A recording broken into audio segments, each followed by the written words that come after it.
what up, what up, what up? No, I was not on last night. Sometimes I'll be going through it. That's the result of 17 concussions. It happens. We will be waiting for our esteemed co-host Kerry to pop in. I am not feeling too good today, but that's all right. I will be better in the morning. Shout out to the Wolf. Vegas, Alberto, what up? It is week 2 of NFL training camps already. And Thursday's a Hall of Fame game. So, some semblance of NFL football will be occurring this Thursday. Even though it's a bunch of insurance salesmen and mailmen dressing up like NFL players, because nobody's going to trot out their actual players for this.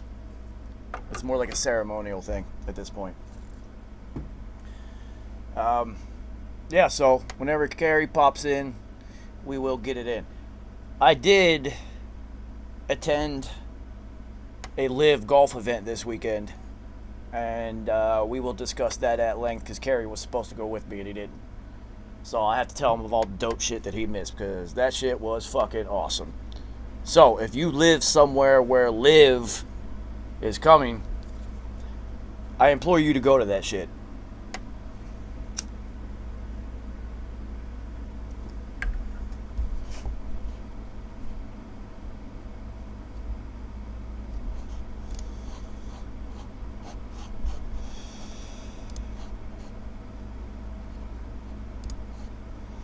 I don't know how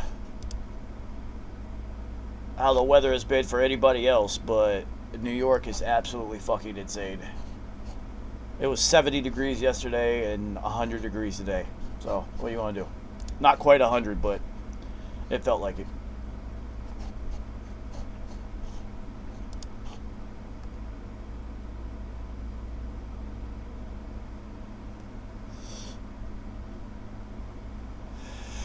I wonder if Kerry even remembered that our season has started. And we are in it.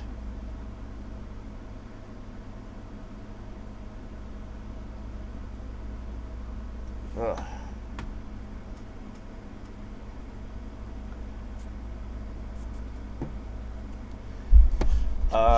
Alright, so in the meantime, let's do a couple things. Let's listen to some stuff. That's always fun.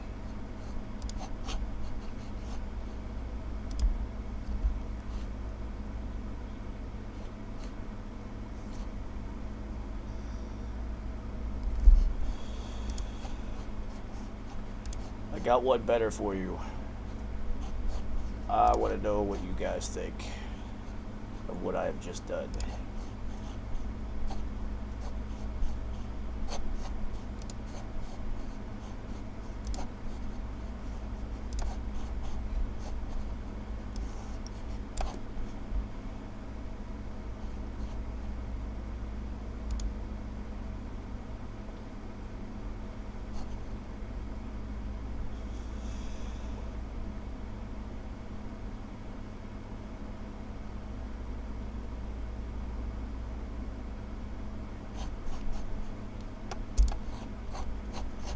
Alright, come on, Pro Tools. Catch up. Check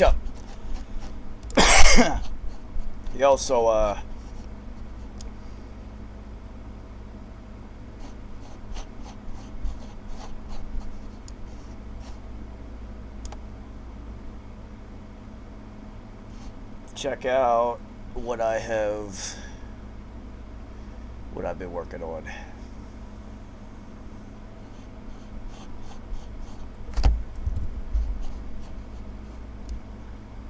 Down so just blow your fucking ears out.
Oh, there he is.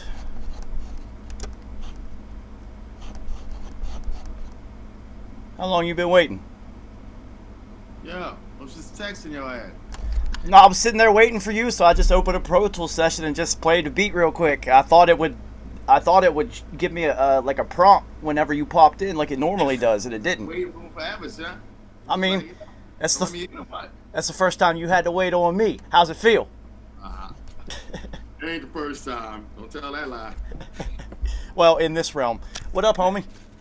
What's good? Ain't shit. So before we get into the NFL talk, now that I got you in person, let's talk about Live. Ooh, yeah. Son, that shit, yo, I know. that shit was the funnest sporting event I've ever been to. That's crazy. And I've been to a ton of shit. Yeah. Opening day at Red Sox Stadium. The monster. Multiple Patriots games. Steelers and Patriots. When Brady and Roethlisberger were going at it at their height. Championship title fights. You know, like tons of, Big East tournament back when it mattered and when it was dope. At the Garden. At the Garden. I used to go to that shit every year. This was the most fun I've ever had at a sporting event. Yo, son, it's a festival on a golf course. That's dope. Yo, there are bars everywhere. They built bars on the golf course everywhere that they could. You know, it's crazy, right? I just learned that your boy buried his ex-wife on the golf course so he could get that tax break. Yeah, I was going to tell you. You could see her headstone was right beside the clubhouse. Yo, that is some wild out shit. That's not the first time he's done that, though. Refuse to lose or pay taxes. Like, yo, at that one, I don't even know. Like, yo, okay. Yo, if the law exists, first of all, why they even got that shit existing? But yo, that's crazy. That's one of the craziest loopholes I've ever heard. Yeah, absolutely nuts. So, food trucks everywhere. Ooh, I know that's lit. Oh, any medicated ones? Well, since Trump was there, the Secret Service was everywhere. Oh, okay. So I didn't take any weed with me. I just took a ton of edibles. We'll get to that. And honestly, I didn't smell any weed the entire day on the course. Like, and it's legal in Jersey, but like, dude, there were police and there were snipers in the woods. It was like every car that came in had to go circled by dogs and shit. Like, yeah, that shit was serious. Yeah. So they got food everywhere, drinks everywhere. There's girls fucking with t-shirt cannons, shoot them into the crowd. Yo, so this is a golf event. You ever seen golf like this ever? Like, y'all ready for this? Yo, there's a DJ per 9 holes on the course just fucking. The guys are paid ahead of time. They don't give a fuck. It's an exhibition event. It's not a tournament. So, not only all that, since my homie and his girl both work for Liv, shout out to Troy and Chepe, didn't have to walk. Chepe, where's that? Yeah. Oh, shit. Yeah, Chepe is actually getting married to Troy in 2 weeks. Congratulations. Yeah. So, super happy for them, but she's the on-course reporter. And now she's an absolute golf celebrity, which is hilarious because I've known her for a very long time. And, every time somebody was just like, oh, my God, it's Troy, or they'd come up and ask for a picture, whatever they said, I would just copy it immediately. Oh, my God, it's Troy. Oh, my God, it's Troy. Troy, can I get a picture? My friends are never going to believe this. I'd say the exact same and walk up to her just to make it as weird as fuck, because it's kind of weird. Like, it's a little bit overwhelming. She's like a golf fucking celebrity now, like, for real, for real. So, yeah, I ain't have to walk, homie. Chepe used to be on billboards. What do you want? Yeah, I know. I was just like, this guy was like a top 5 male model at some point, so whatever. Yeah, rode in a cart the entire time. Ain't have to walk. That's what's up. Even better. I would have needed. Well, even better. It was just like, oh shit, I ain't have to walk today? Fuck. So, Yo, they have a concert after every fucking round on the golf course, like full stage and everything. Like once the day is done, bang. There's a show immediately after. So the first day it was Nelly. Yeah, I know, right? Money, hey, get that money, Nelly. The second day, I have no idea who it was. The third day, the Chainsmokers were supposed to perform, and they backed out because Trump was there. So last minute, they booked Wyclef. And Wyclef just did a whole fucking concert right after the round. Dude, there was so many people there that were there just to go to a show and not even watch golf. Yo, he's a hell of a showman, too. Do you know how much it cost them to book him last minute? It had to have been a couple million.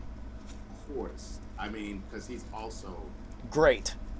Fucking an amazing talent. Yeah. Right. I don't know what he can't do. He gets busy. It's busy. Shout out.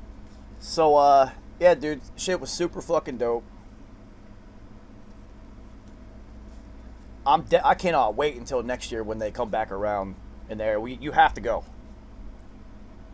I was just about to say I won't miss next time. So when we get VIP treatment, we would have had VIP passes, but Trump was there, and you had to get a background check to get into certain places. It was like completely over the top, dude. Listen, you know what I mean? They ain't trying to have a movie on their hands. So, Your knowledge spy shit. all 48 golfers start at once. It's not a group starts at 8 a.m. and 8:12 and 8:24, and then by like 3 p.m. the best golfers who are winning play until like 7. No, everyone starts at once, so it's only 4 hours for the whole thing. And then because also they got concerts to put on. Mo, let's go. You sucky ones, beat it. Yeah, good. Nobody wants to see shitty golf all day. Well, Kerry, the crazy thing is all the best golfers are now going to live. Like, literally. All my favorite golfers to watch besides Tiger have already signed there. Yeah, they showed that they offered Tiger between 7 and 8. Yeah. 700 and 800 millones. So, yeah, look for Liv to be around for a while. They are signing multi-year deals, and I mean long ones. So it's going to be around. And this is the first sports show that has reported this because I got boots on the fucking ground, people. Wait until the FedEx Cup is over, which is like the Super Bowl for golfers. It's like the season-long thing. It's a $10 million like thing at the end. And how many people peacing out? He said, just wait. Wait until you see when that one's over, the amount of people who leave. It's going to be the red wedding. So, so first group, like the leaders started on 1, and Troy was assigned to the lead group, so we just followed them all day, right? So the first guy tees off, and I'm like, all right, we're in fucking golf mode. They stop everything so Trump can come down on the first tee and do his little bullshit. I'm just like, he couldn't do that before he teed off and started the fucking thing. He had to literally... It's like the first play at the Super Bowl happening, and then they call a TV timeout, and like somebody comes out and gives a speech. It was like, wait, you couldn't have done that 5 minutes ago? Yeah. Like everything was about him at all times. It was completely over the top, retarded. No, it is. Yeah, shit was. I didn't know until recently that Greg Norman was one of the big dogs there. Oh well, yeah, they're also in talks to have him removed from his position so they can move forward. Because their ultimate goal is to eventually kind of merge with the PGA and like not be two completely different things. Because I'm telling you, dude, the last 2 PGA events, if you look at the leaderboard, it's maybe one guy you've ever heard of and a whole bunch of nobodies because everybody went to live. And it was just like the same guy won the last 2, Tony Finau, and everybody on social media said the exact same thing. Yeah, it's because the top 10 golfers all went over there because you never beat them. Like, it's going to be the greatest PGA golfer of all time now. It's just like, yo, you never beat those guys, and now they're all gone, so now you're the best one. Yeah, it was like if the XFL just took every NFL star. That would be crazy. It was nuts, and then, it's funny because, like, two more things, and then we can move on to football while we're here. One, for some goddamn reason, everyone there was dressed like they were going to get called off of the sidelines to go putt for somebody. Dude, golf shoes, golf shorts, polos tucked in. Like, I was People don't know how to be outside no more. I was literally looking at, no, it was everyone. Everyone looked like they just stepped off the course except me. I was just in a p-shirt and like my shit like I normally wear. And I'm just like, why is everyone dressed like they just played? What the fuck is going on? Sounds like the dirty jersey was heavy in the building. Oh my God. So many Jersey girls. So many. The other thing, well, another side note, people could not get over the fact that fucking Paulina Gretzky was there. Oh my God, it's Paulina Gretzky, because it's Dustin Johnson's wife. So, that's the Gretzky daughter. Yeah. She's bad. She's bad, but like, it's just a bunch of fucking golf bros, dude. Like, they can't handle. They can't handle the truth. All right, I get it. It was nuts. Losing their mind. I guess. Yeah, so everybody was like going. I went ahead of the golfers. I don't want to watch them hit it and then try to like walk with them. I'm up ahead of them watching it land, right? I play a lot of golf. Like, come on, I'd rather be up here. And everybody was looking and standing where they would hit the ball. So I'm like 80 yards up ahead of them, kind of by myself the entire time, because these are fucking professionals, you idiots. And every time they're all like, the ball would land so far, and you just hear it thump. And I'm just like, oh, these people are so stupid. But here's the funny thing, because I knew where golfers' landing zones were, I almost got hit 7 times within a 5 feet radius of me. The ball hit. Including on the very first hole, the dude's approach shot hit me in the fucking foot. That's a no. I ain't trying to get taken up on a fucking golf ball. Well, no, the whole punt return background, dude. I'm really good at tracking the ball. But it was kind of bright out there, and now we'll close this conversation on how I started it. Let's talk about these edibles. So, right before I went, I knew I wasn't going to be able to smoke. I said, damn, I'm going to have to go get a pack of edibles or a vape pen or something. And then somebody at the dog park was just like, right before I left, was like, yo, I just got a whole fucking shipment of these. Take some of these and let me know what you think. It was 1,000 milligrams for the package. Yeah. The round it's championship round, so it was longer than 4 hours. It was about 5 hours and some change. And then I literally was like, I'm out. I didn't stay for Wyclef. I'm out of here. Dude, I ate all 1,000 milligrams during the round. I don't think that shit was really 1,000 milligrams, to be perfectly honest with you. Yeah, because you should have been flown home in angel's wings. Dude, I should not have been able to survive that. Like a little cherub. That's what I'm saying. You should have flown home angel wing style. Yo, for real, Kerry, you eat a lot of edibles too, so I'm sitting there and I keep eating them, and I just like body the whole pack, and I'm like, I'm waiting and waiting and waiting and fucking waiting and waiting and waiting, and I'm just like, I feel it, but like, I was expecting to be floored. Mm-hmm. And nothing. You're supposed to be weakening Bernie's. Yeah, they probably should knock a whole 0 off of that shit. I hate when companies do that. That was probably maybe 100, because I usually take 50 at a time. Exactly. You were doing 10s. Yeah, and I was just like, yo, I hate it. But anyway, super high out there. It was super fun. Everything was free. Unlimited water and Gatorades and shit, because Chepe worked there, so it was just like, stay hydrated. They had all these little cooling stations all over the place. Like, it was dope, man. It was dope. It's golf for the people. It's an event. Like, you go and do shit, and then you watch golf, and then you like go eat food and like listen to fucking. I can't believe they had DJs on the course. That's good. Just. Are they in like some sort of protective domes? Nah, these are professional golfers, man. They're not going to hit these people. They're hitting. Their misses are very slight. Like, these are literally the best players on the planet, dude. So that's why it was so crazy that I was almost getting hit towards the second half, because I stopped following golfers and was just riding in the cart, and it just kept happening. But it was also the end of the third day, and people were out of contention, and there was, you start trying to do shit, and a couple people were sailing shots, but they're professionals. They're not going to, that's what I said, that's why they have bars everywhere. They were putting them in places that no professional golfer would ever hit it there. Ever. It's almost nearly impossible for them to do that, so. It's fucking dope, dude. I can't wait till the next one. You're definitely going.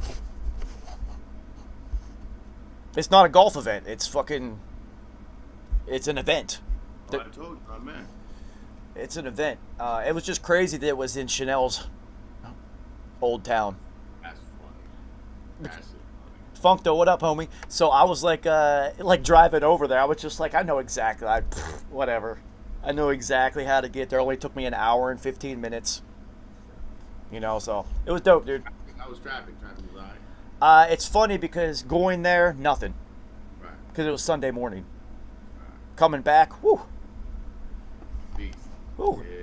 And that's the whole time I'm just sitting there like, man, it would have been really nice for that 1,000 milligrams to actually hit. Like the real actually kick in, right? This would be nice because this is going to be a long one. So good to have a G right now. All right, let's get to some football talk. It is week 2 of training camp. Pads are fully on. That also means injuries are happening. Bigger things to talk about than injuries right now, even though there's some big fucking injuries that happened today.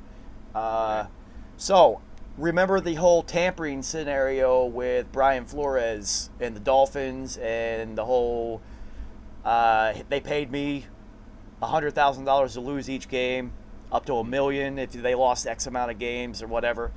So that was proven to be untrue. The tampering aspect was proven to be true, where they were trying to get Tom Brady and Sean Payton to buy part ownership of the team and then be quarterback and coach and owner. Yeah, and that fell through because you didn't hear about that? No. So, all right, so let me catch you up. Tom Brady retired. Yeah, Tom Brady retires from the Bucs. His next move was going to be by the Miami Dolphins, and he was going to also be player owner. Sean Payton also retired out of nowhere. Remember, Sean Payton was supposed to be part owner and coach. That's fucking insane. And then the Brian Flores thing happened, and it all went to shit. And then it turns out the Brian Flores thing actually didn't happen the way he said it did. But wait, do you feel like he caught wind of that, knew he was going to be out as coach, and was like, I will fuck this, blaze of glory? Possibly. But they did them trying to get Tom Brady and Sean Payton, basically getting them to retire and being like, yo, if you retire, then come over here. This is blah, blah, blah. Tampering. So, they lost draft picks. The owner is like banned for X amount of games from being around those facilities and shit like that. Ain't Izinga? Yeah, stuff like that. So You don't give a fuck about that team, no way. no, but it's just funny that they were kind of vindicated on it. Brian Flores kind of was talking out his ass. Now, he also derailed Tom Brady and Sean Payton as co-owners. What? It literally came out of nowhere, too. I was like, wait a minute, what were they doing? Well, you know what, though? Regardless of anything, I don't know what that situation was with him down there. I just know they set him up for failure, and he did not lose. He just kept winning, even though, it was, bullshit, and he got dealt a fucked hand. But, he got them boys to play. And then they played hard as hell, and then you just knew Miami was just gonna win some games just based off the fact that he was the coach. Yeah. And they was just gonna do whatever. Yeah. I mean, maybe that was a final fuck you to them. Yo, y'all set me up or whatever. And whatever. I don't know. But I'm glad he's still in the league and he's with Pittsburgh, and If it's perfect fit for him. Perfect fit. hopefully he'll get another, job. You know these head coaching jobs are damn carousels. So they lost their 2023 first round pick, among other disciplinary measures, which is the owner can't be around and dumb shit like that. It doesn't really fucking matter. You're gonna be on a yacht anyway. Who cares? Right. Yeah. So yeah, interesting that played out. Kind of pushed the Deshaun Watson news into the background a little bit. I know he loves it. It's funny how that always works out because the NFL's kind of taking one on the chin for only giving him 6 games. Well, they're being very clear about this, that it wasn't them, that it was the woman judge that they hired to do it. And she had precedent because Ben got 6 games when he was alleged sexual misconduct with one, and then while he was already alleged to, did it with somebody else and had the bodyguard outside the bathroom door. So he only got 6 games. So there's precedent for this. So Deshaun with even less evidence than that. 6 games. So she took the 4 most credible stories in, victims and then corroborators and whatnot, and like really went over those and tried to find any cause and whatnot, and they couldn't find any criminal cases, so they could only do 6. Now, here's the vicious, no vicious, like it wasn't like. Yeah, they also said it was non-violent, and none of non-violent, non-vicious. That's what I'm saying. But also, she was like, you need to only get masseuses from like basically you getting like supervised visits. Well, so the way that we need to have somebody supervise. The way that they did it, Kerry, is there's a clause they had to make an amendment in his contract or whatnot that it's only team masseuses. Yeah. Deshaun, I hope you like man hands, homie. Yeah. Oh man. Because it's going to happen. Oh man. It'd be like, yo, just let me get acupuncture. Just come on, get acupuncture, yo. Yeah, just get you with the needles. They leave. You by yourself. Nah, because man, he'll go like, yo, put a needle in it. Nah, come on, man. That's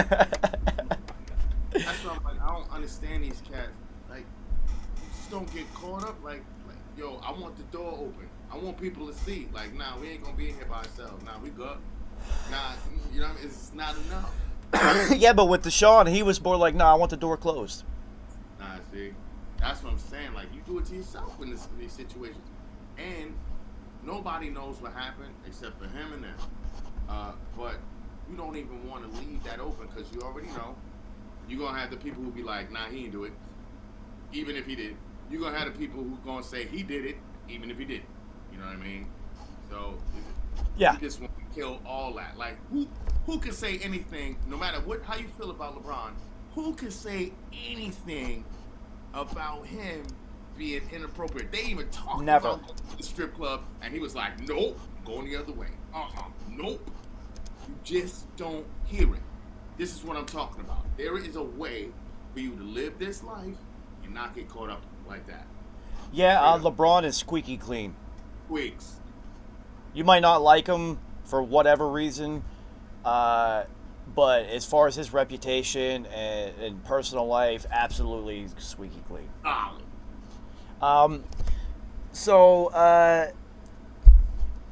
This whole Goodell has has veto power though, so he can change it to whatever he wants. I could see him bumping it up too. Could, but they have to appeal. And I don't think they're going to. Which then lengthens that, which then keeps this shit going. And you know the Shield don't want that. Well, also, Kerry, if they appeal, now they can... It's open again for evidence and cause and all that, and they can look into other things and whatnot. It's just like, yo, let's just kind of like... That's what I'm saying. They don't want to keep that shit open like that. Let's just take it what it is, take the 6 games. Even if Goodell bumps it to 8, whatever it is, just take it. And what I heard is that Deshaun's team originally offered 6 to 8 games, but the league wanted the whole season. And they're like, nah. And so then they were like, it's off the table, and then Judgy gave it 6 because of precedent. You know what I mean? So they just want to leave that thing alone. They just want to leave that thing alone. So let's talk about what you and I were texting about as soon as I saw this. It's immediately the first thing I looked up. I instantly looked, well, their backup is Briskets. We love Briskets. Might be the best, maybe not the best, but the most serviceable backup quarterback in the NFL. Like, Parcells loved him. Everywhere he's gone, the teams have loved him. He doesn't really make mistakes. He's super smart. Remember, he went to the Colts and had like 3 days to prepare to be their starter. I know. Yeah. You know, it was just... It was rough that first year, but in the second year, there was a marked improvement. Yeah. You know what And remember, the Colts went from Andrew Luck being their starter with like 4 days left in camp or until the season starts. He's like, nah, I don't want to play football anymore. And they're like, wait a minute, what do we do? And, you know, they got him to the Patriots. Here, we'll ship you Briskets. And I wasn't happy about that. I was just like, no. We like him. We like this guy. So, with Briskets as their starting quarterback and a healthy roster, because right now it's all about health because we're going to get into that. I instantly went to their schedule. All right, they can just run the ball the majority of the game, and they have a stacked defense. So they don't need a quarterback to win the game for them at all. Because the wins that they got last year wasn't because of a quarterback. Shaq Leonard should be back soon. Yeah. So... linebacker extraordinaire that everybody knows about, Shaq Leonard. So, the Browns start with Carolina. They can win that game. Then versus the Jets. They're going to win that game. And then the Steelers, who right now is looking like Mason fucking Rudolph might be the starter. They can win that game. What? Yeah, that's what they're saying right now. And then the Falcons. So the Browns could literally start out 4-0 without Deshaun. All right, and then the Chargers and the Patriots. Chargers are going to win. Pats are going to win. Yeah, so that's why I said. So 4-2, great start. We're going to watch Matt Jones have an ascension. 4-2, great start without your starting quarterback and amongst all the turmoil that's going on, right? And then Deshaun comes back, right? At Baltimore, Bengals. Baltimore's still a question mark. Okay. Bengals. Okay. Yeah. At Miami. It's going to be hot. Still a question mark. Okay. At Buffalo. All right. Yeah, that's out. Tampa. That's out. And then Houston, which, hey, Dougie Mills, don't count him out. Dougie Mills, like, could make some shit happen. Like, that's not a layup. I'm just saying, A-Shine ain't a layup. Cincinnati again, Baltimore again, and then the Saints. So, well, I predict to make the playoffs. That's Kerry. That's what I'm saying. So they could start out 4-2 and then end up fucking like 5-9, real quick. And so, what would happen if they start out 4-2 with Briskets? Deshaun comes back in, and then they fucking fall out of first place and end up last place in the division. It's not going to happen though. Nothing. They'll just start him next year, and they say, well, he hasn't played football in almost 2 years. This is true. Better next year. We also gave him $240 million motherfucking dollars guaranteed. He's gonna play. Yeah. So get used to it, y'all. And yeah, let's not forget what this guy is. Yeah. Deshaun Watson on the field is. There's one lady who said, yeah, you know, the whole thing, the quarterback. And I'm not going to show up to the practice anymore in any games, as long as he's the quarterback. Okay, now Shorty, we'll talk about this for a second. When's the last time the Browns won in NFL? The championship? We got to go back to where? Jim Brown and them. Okay. You mean to tell me he takes your team to the chip, which the Browns have not been to the Super Bowl at all. Ever. The Browns make the Super Bowl. You ain't gonna watch? You a liar, and you need to just get off whatever fucking high horse you believe you on, because nobody cares. Because I'm telling you right now, everybody's talking that shit like, well, Sean, if he takes you to the chip, what are we talking about? You talk about nothing. We talk about Deshaun, one of the greatest Browns quarterbacks of all time. Don't even talk about if he wins. If they win, You gonna see. Well, Like, it's so ridiculous. well, we just saw, Joe Burrow is already the greatest Bengals quarterback ever. He's almost in the Hall of Fame already. Yeah,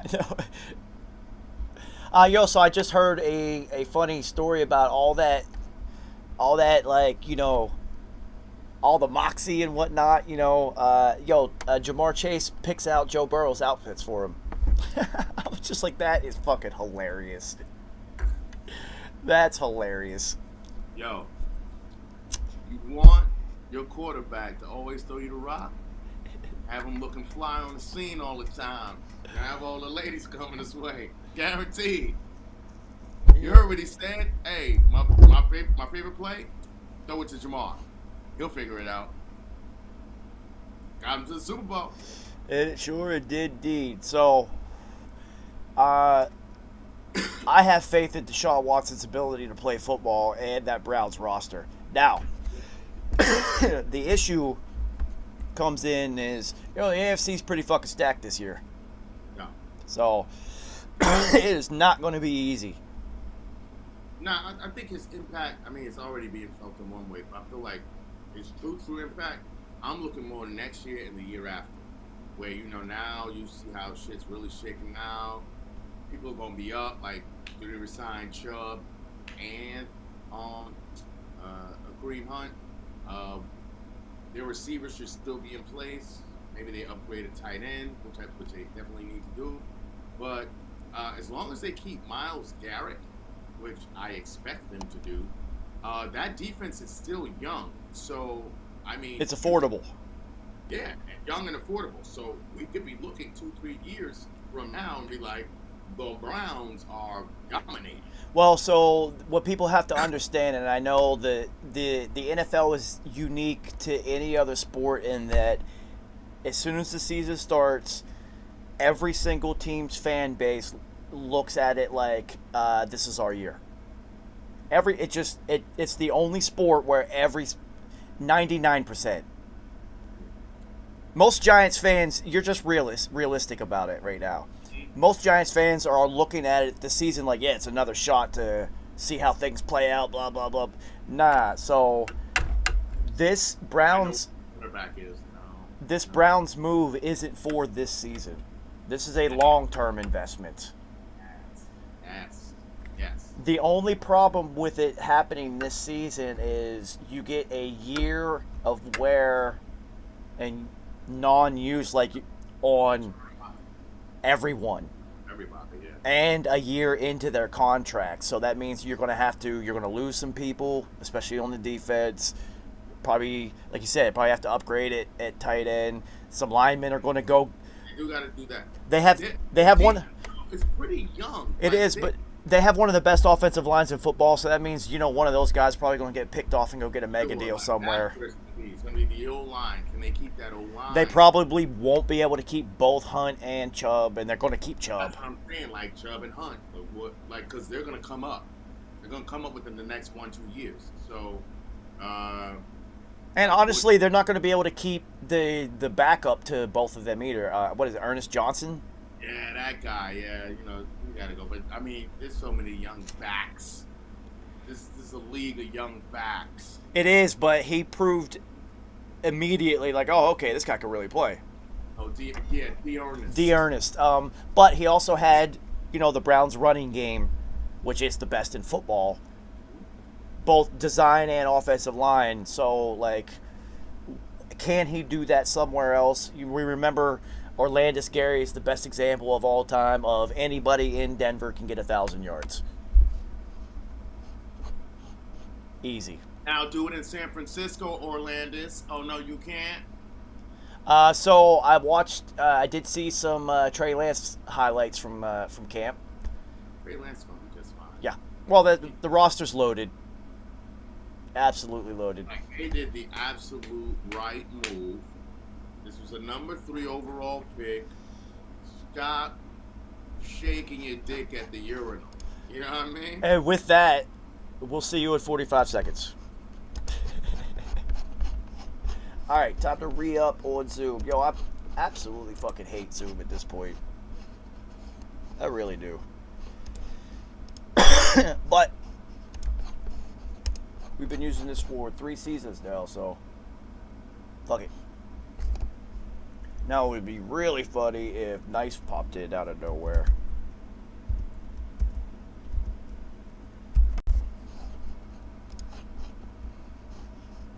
I would not hold your breath on that one, people. Nice is not popping in. That is a guarantee.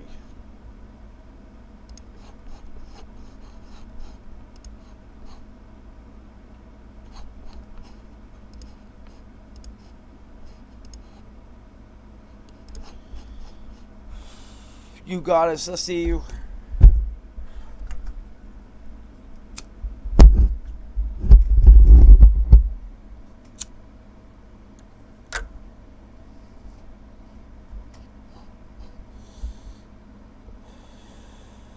I've never actually timed how long it takes for me to send the Zoom invite and then for somebody to pop in. I should probably do that and then make me and Billy Live's got to make a Zoom break song. I usually roll blunt during this time period, but I got some stupid fire from my homie that is taking me a little bit longer to smoke than normal, and I'm still physically recovering from that 1,000 milligrams, even though I wasn't like passed out or anything. I felt really slow for the last 2 days, and not in a good way. Yo, it's hot, dude. I got this guy here, so AC is always fucking free. I'm always cold. I can't even like run AC. I can't even run a fan right now. Any like air hits me, start going. Yeah, I know. You gotta just like. Yeah. No, I know because I even when the shit's on, I have to like cover my head so the shit doesn't hit my ears. Like that's how I fucked my last week up. It was all so because I'm mad hot, going into some cold, mad hot, going into some cold. So now I just gotta sit in this heat, though. Yo, so that's what I always talk about.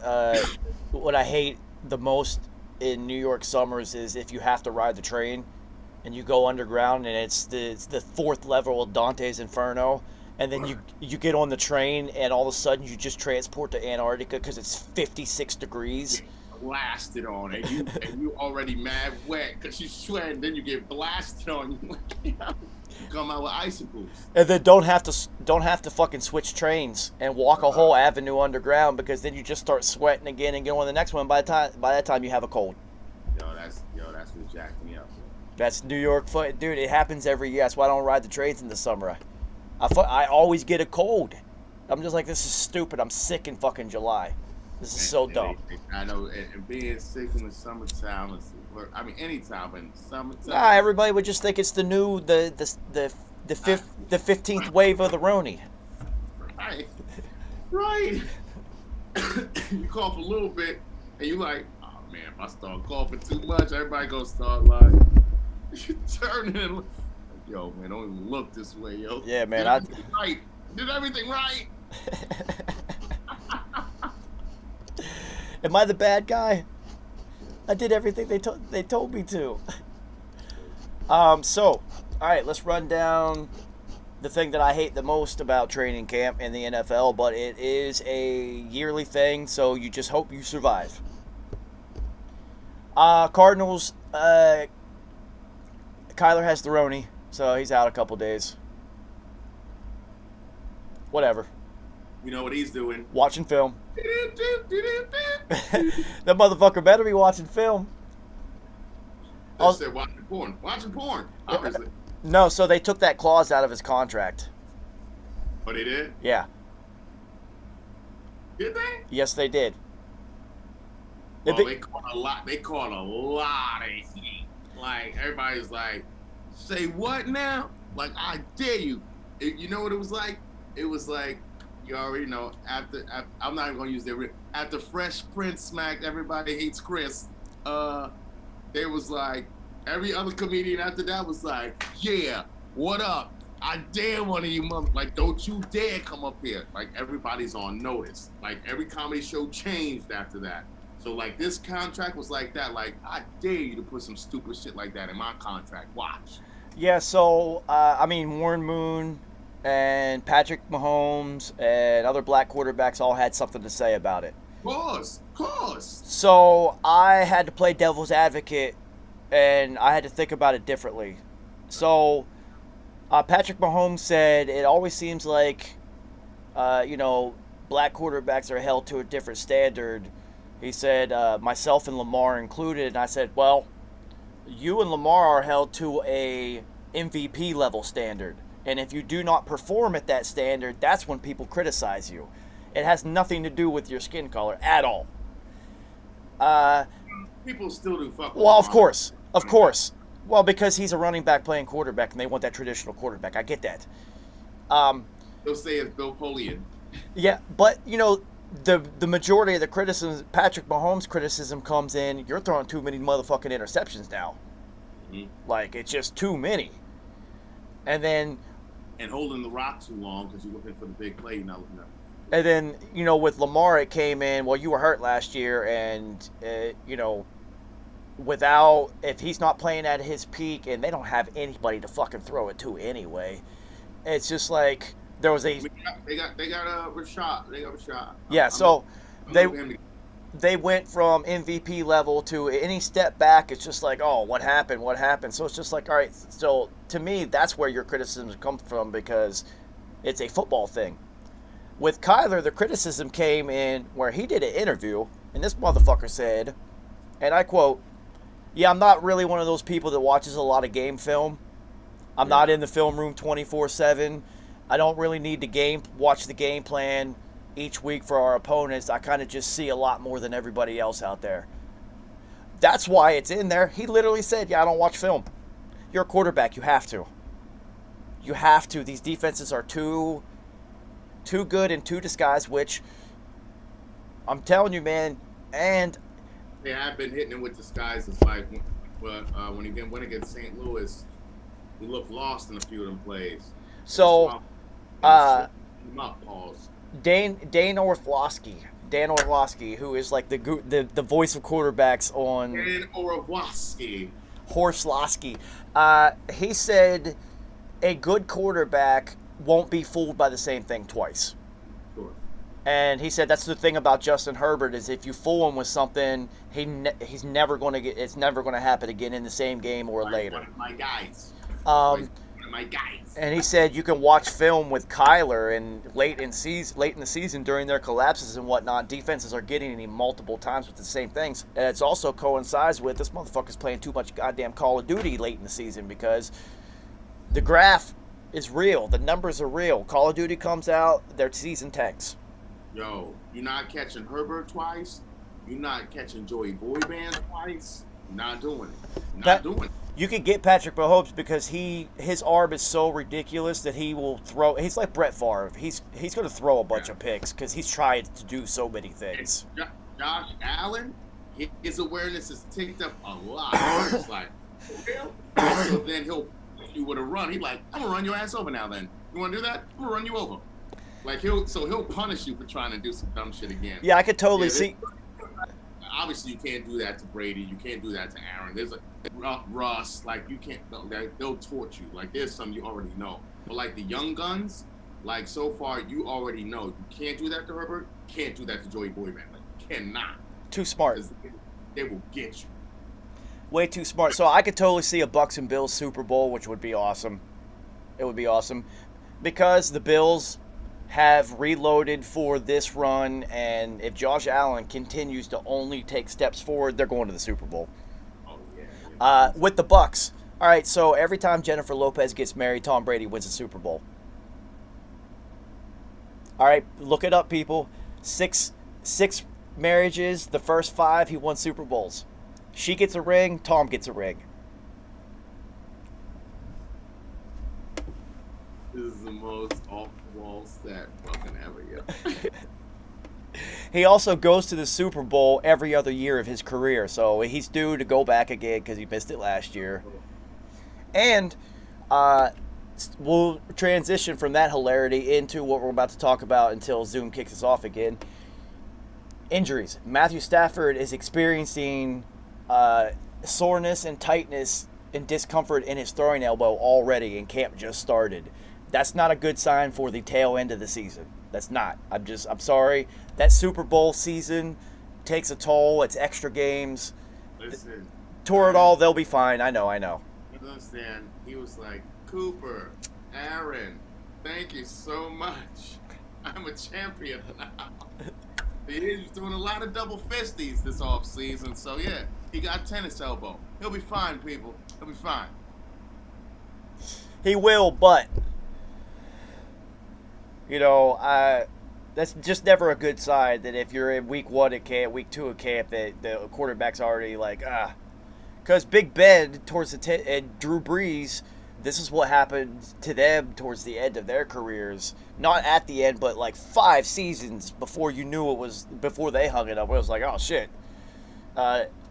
Last 4 games, Drew Brees especially, last 4 games of the year, his arm disappeared. Noodles. Yeah, then their arm turned to noodles. Absolutely disappeared the tail end of the season. And then Big Ben, his last 2 seasons, he literally couldn't throw it more than 10 yards down the field. So, we get it. Like, Staff is a tough guy, and he showed that.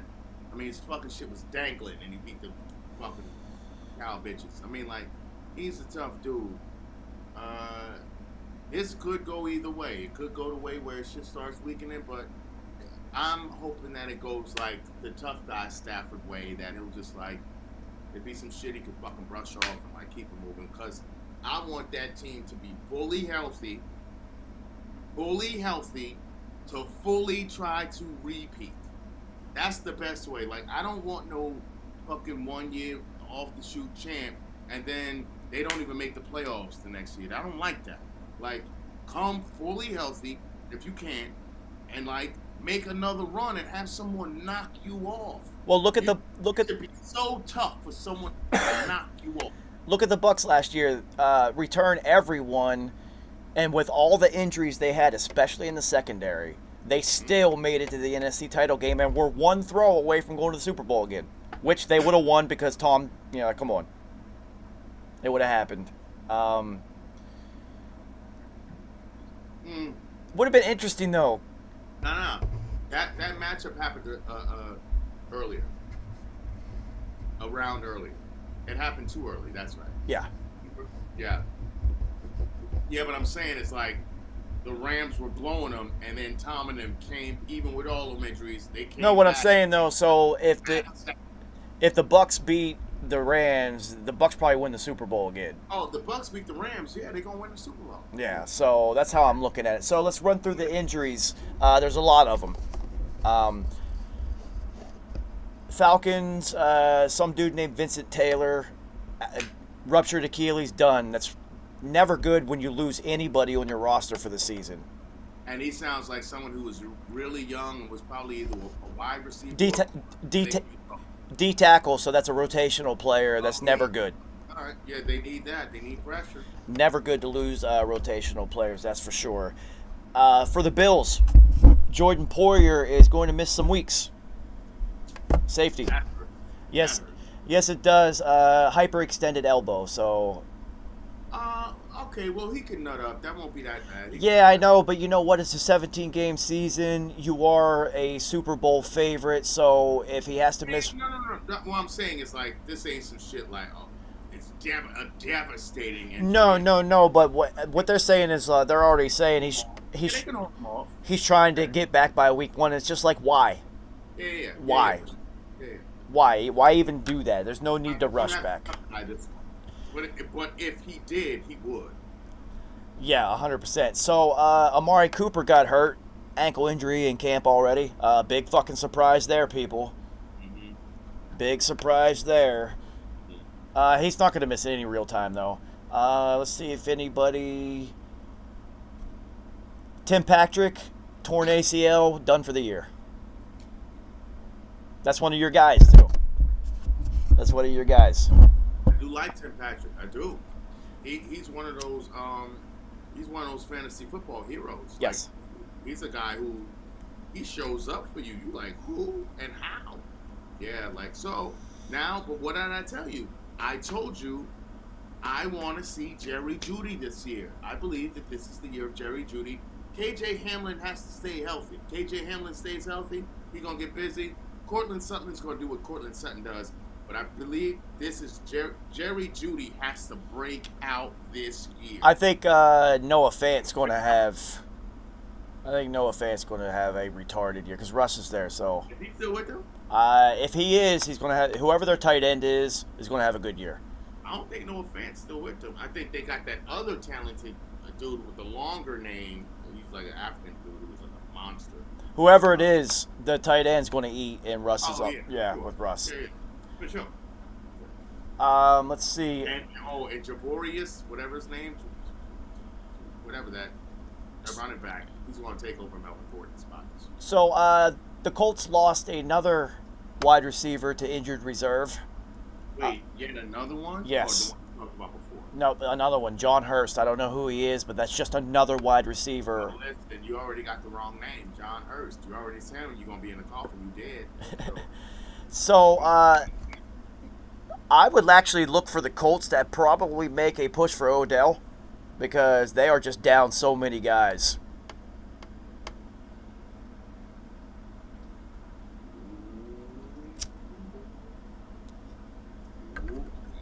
Yeah. They got Matt Ryan, too, who everybody is absolutely, like, falling in love with because he's the exact polar opposite of Carson Wentz.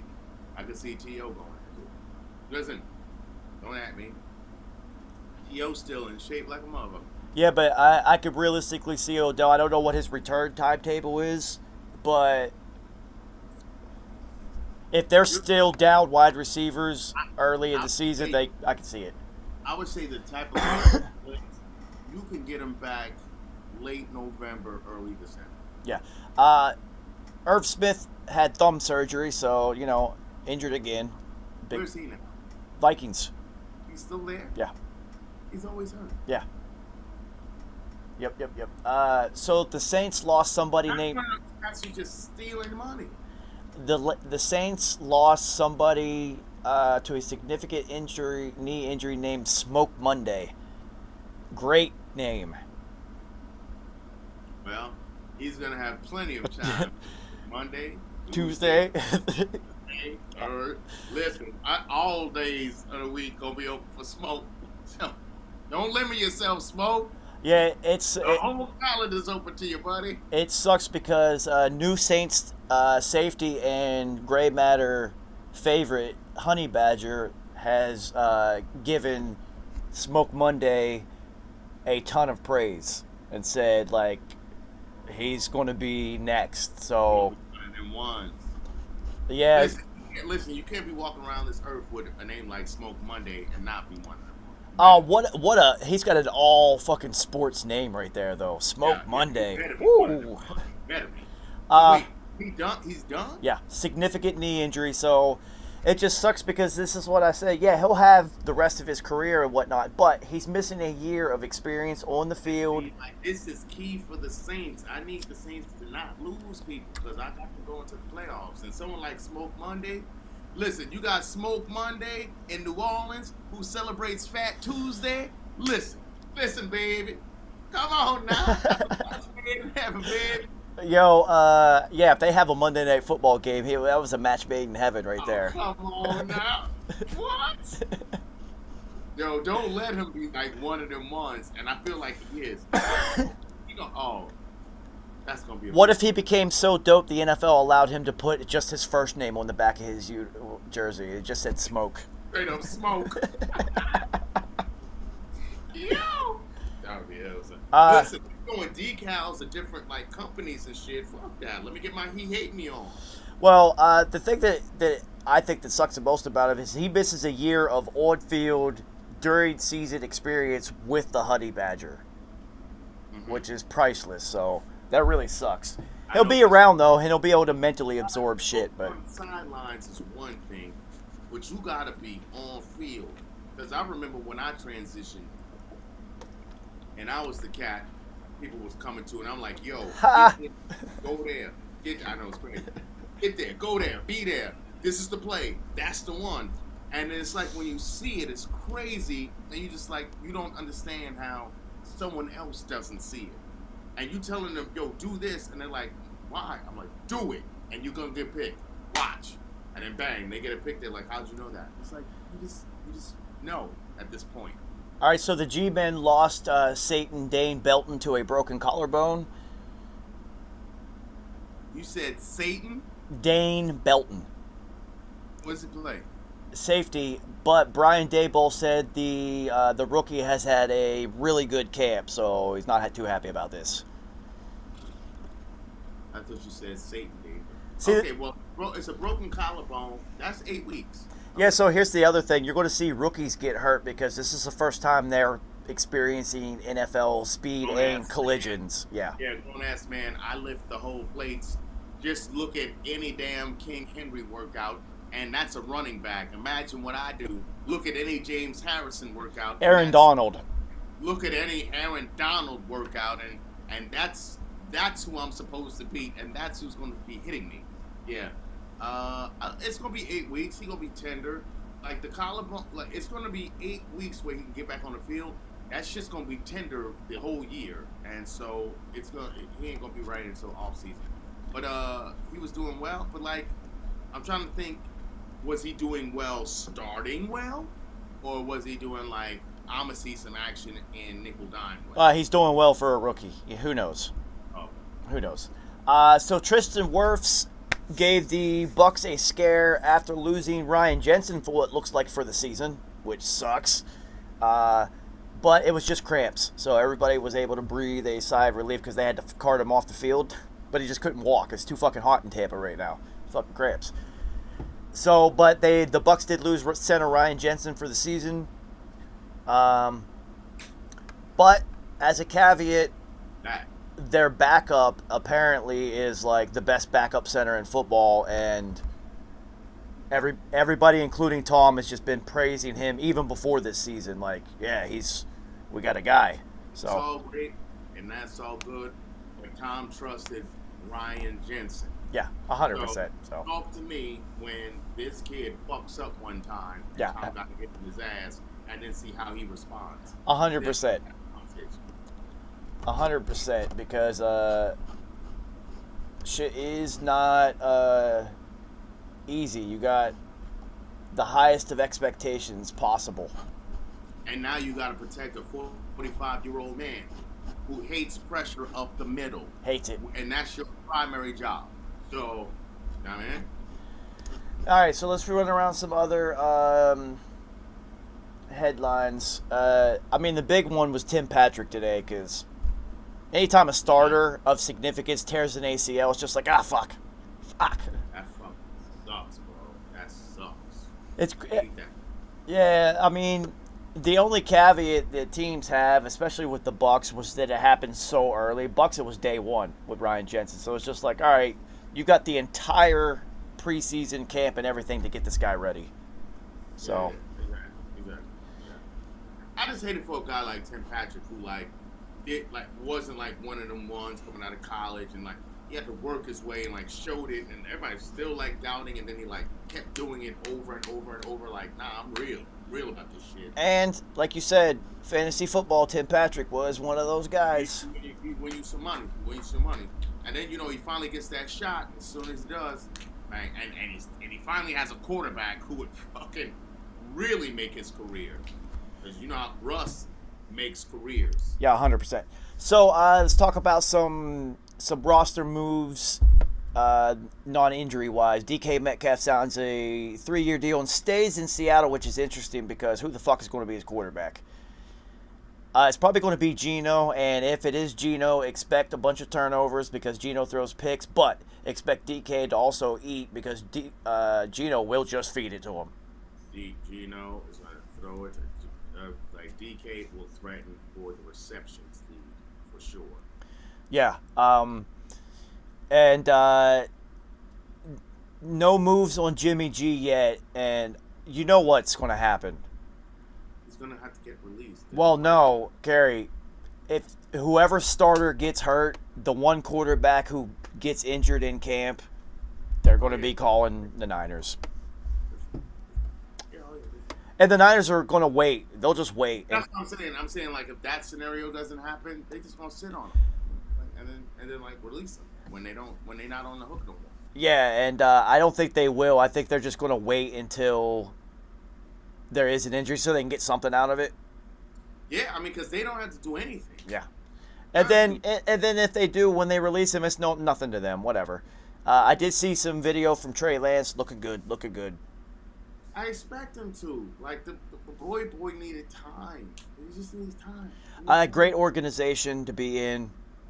That's why that's why I was like, if any team can quell a superstar, like, yo, chill. Like, yo, chill. Like, Debo, like, chill. Yeah, speaking of Debo signs his deal. Staying in San Francisco. It's what I'm talking about. This is that type of organization. Like, I know you went out like Kate. I know I keep calling Jersey. The Brooklyn Nets are probably gonna hit up John Lynch and them like, yo, how you keep your superstar again? Because you just like, yo, chill out. Like, yo, all right, you just want to about to. Yo, you know what? Jimmy ain't gonna be the quarterback no more. It's gonna be Trey. You don't have to play running back snaps. You know why?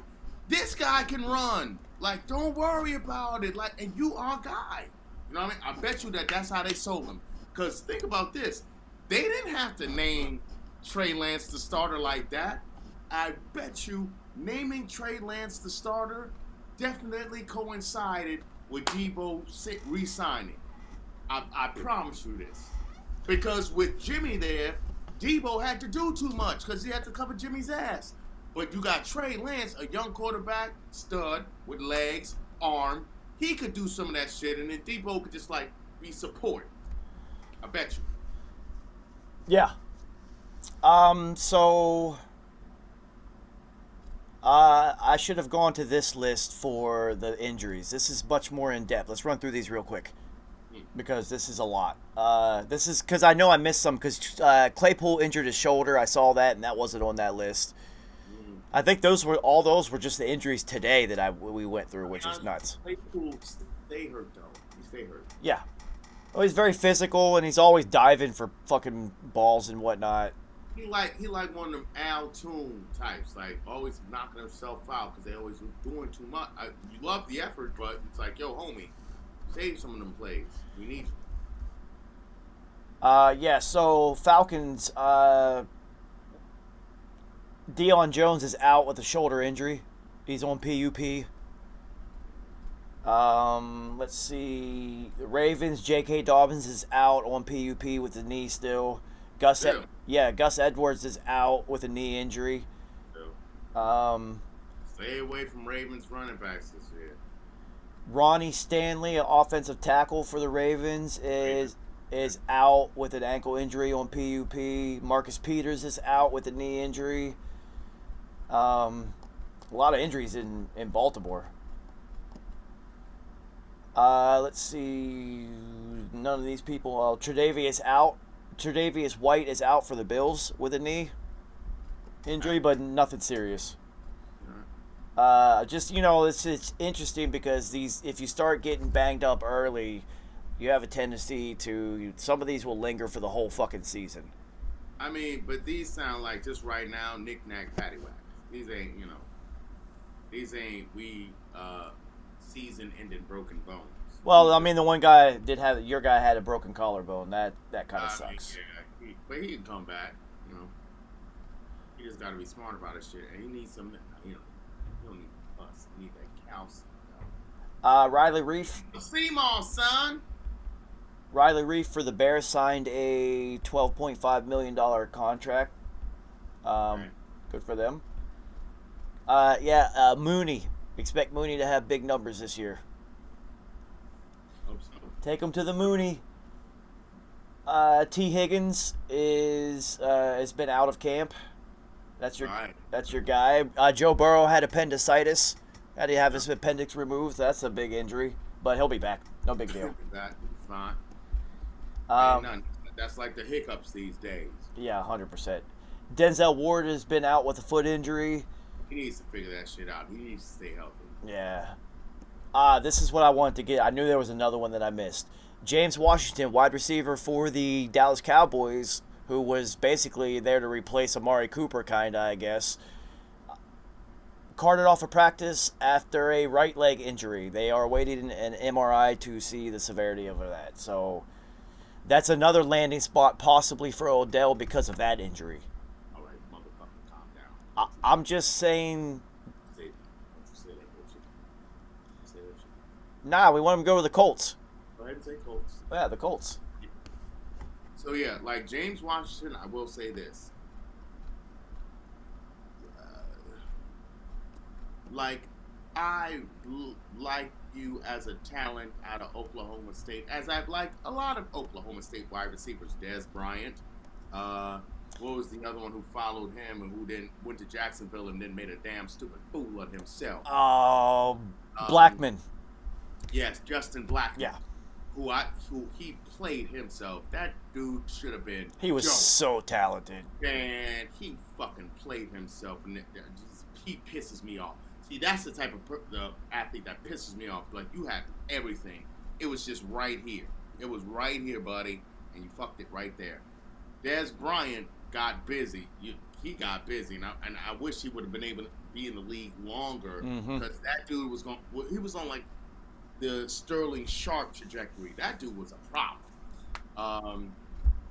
And I really like Mason Rudolph and James Washington when they were in college. Yo, that was a dangerous ass combo. And so there is a Mason Rudolph that got plays in him, but James Washington can actually play. He just needed more of an opportunity. And so I'm more sad that he's losing the opportunity than he can't play for Dallas. That's how I feel. Shaq Leonard has been out with a back injury with no timetable on his return. Got surgery, though. So the Packers, Mason Crosby got a knee scope. Starting kicker, that's not good. And then, Mason Crosby's also like 42. I know. Kickers. And then David Bakhtiari is still out. That's more important. Yeah, he's still out. His injury is just never getting better. It's not been a good. He's been like the last few years. He's just been no bueno. I think he needs a gap year to get it fully healthy. Yeah. You're seeing that in football more often now. Like, hey, if you one of them guys and you can afford to take a gap year, hey, I wouldn't poo-poo that. I would really, truly think about that. Another all. I'm gonna take David Bakhtiari back. You kidding me? Another all NFL name, Stone Smart. Ooh. That's a good one. Ooh, like any way you look at it, that name is butter. Yeah, Stone Smart. That means I'm smarter than all you motherfuckers. Also, Stone. I'm Stone Cold. Yeah, man. Yeah, tight end for the Chargers. I just like his name. Never heard of the guy before. Herbert will find a way to work him in. I expect Parnell Jr. to take a step forward this year because I don't think they re-signed. Oh yeah, he left. Yeah, He's gone. You know who I'm talking about. Parnell Jr. is athletic, and he's quick. I like him. He's an athletic one, and he had way better hands than the other one, than Watson. Yeah. Let's see. Brian Jones, starting corner for the Dolphins, is out, trying to get back by week 1, so he might miss some time. No big deal. Wasn't he on PUP? Yeah. Now they're looking at might not make it back for week 1, so that's never good. He'll be all right. He's always like he has like those fast people, explosive people injuries. So you know what I mean. He'll be fine. The Commanders are down Ryan Kerrigan, who has retired. He just retired. Yeah. 11 years. Good for him. Ryan Kerrigan out of University of Missouri. Let me tell you something. That guy was unheralded his whole entire career. Ryan Kerrigan was a fucking problem. Yeah, 11 years. Yeah. Let me tell you, You don't stay 11 years in this league if you not. And he put up numbers. Yeah. Very good career. So, Listen, and at this day and age, you already know what it is. How many white boy defensive ends you know that are dominating the game? Yeah, usually D tackles. He dominated. He was one of them guys. And he dominated on teams that weren't very good, which means the opponents are focusing on you. Focusing on him, and he got interceptions for touchdowns, fumbles, sacks. Like, he was one of them. Yeah. So this is another thing that happens in camp. If you guys are new to the NFL, is veterans who were questioning or maybe on the fence when they get to camp or have the faced with the prospect of having to go through camp, they're like, yeah, I'm done. And he did this. He looked at the Carson Wentz experience and he was like, fuck. Exactly. He's just like, no, I'm not going through this. It's my last year. I'm good. I'm out. Didn't they make the playoffs last year? Or was that the year before? Year before. So you got to think, he's leaving a defense with a Chase Young, Montez Sweat, Jonathan Allen. You know what I'm saying? Like he could be protected. He could actually put up numbers again. No, but he looked at that quarterback situation and he was like, nope. He said, yo, fellas, we're going to have an awful lot of short fields this season, so I'm good. He could be one of them dudes. I feel like he may be one of them dudes who only wants to be associated with one organization. He feels like that type of dude to me. But if he decides to come back, trust me, there will be interest in Ryan Kerrigan to join your defensive line as a vet who can get busy. Exactly. So if you do see an injury somewhere, this also could be a way for him to get out of Washington and go to a different camp without anybody having to give anything up, anything holding it back whatsoever, or a team that might need him that the Commanders would never trade to.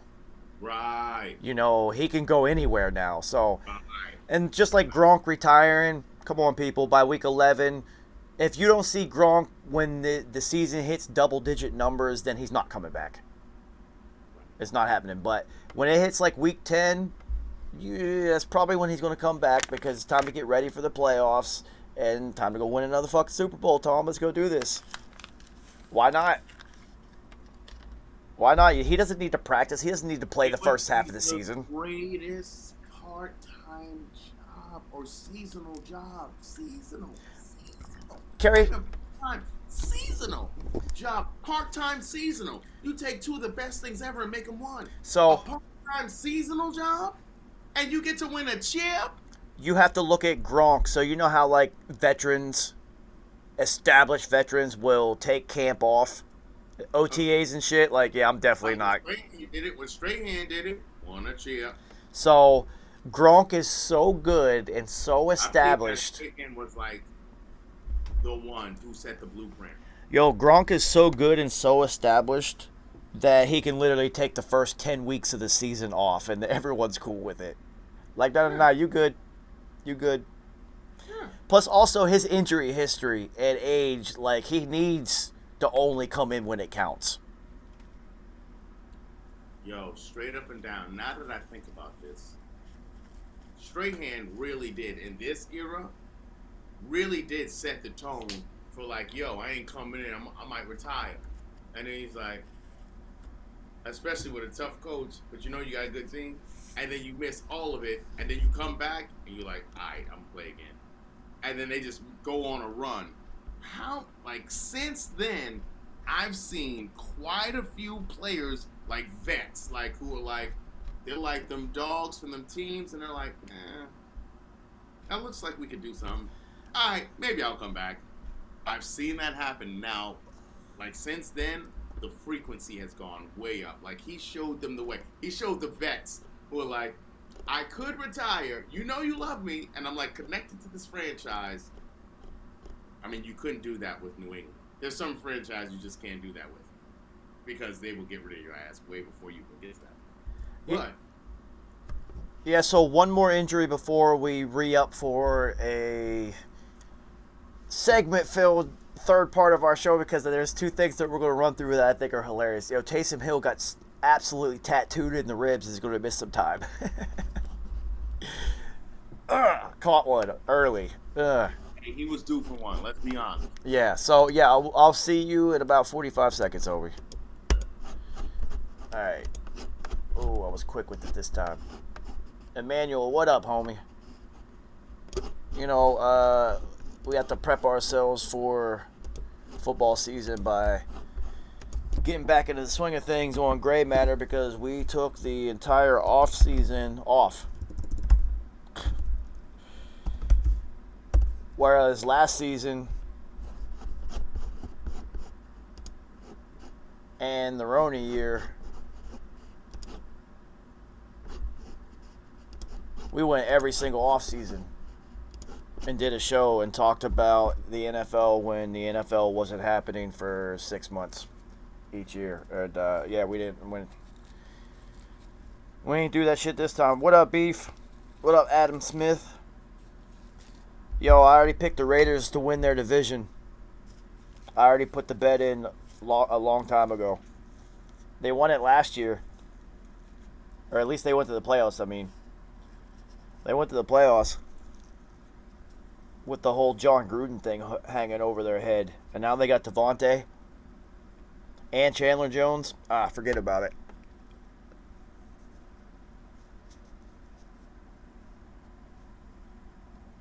And the Chiefs are going to take a big step back without having the cheetah there.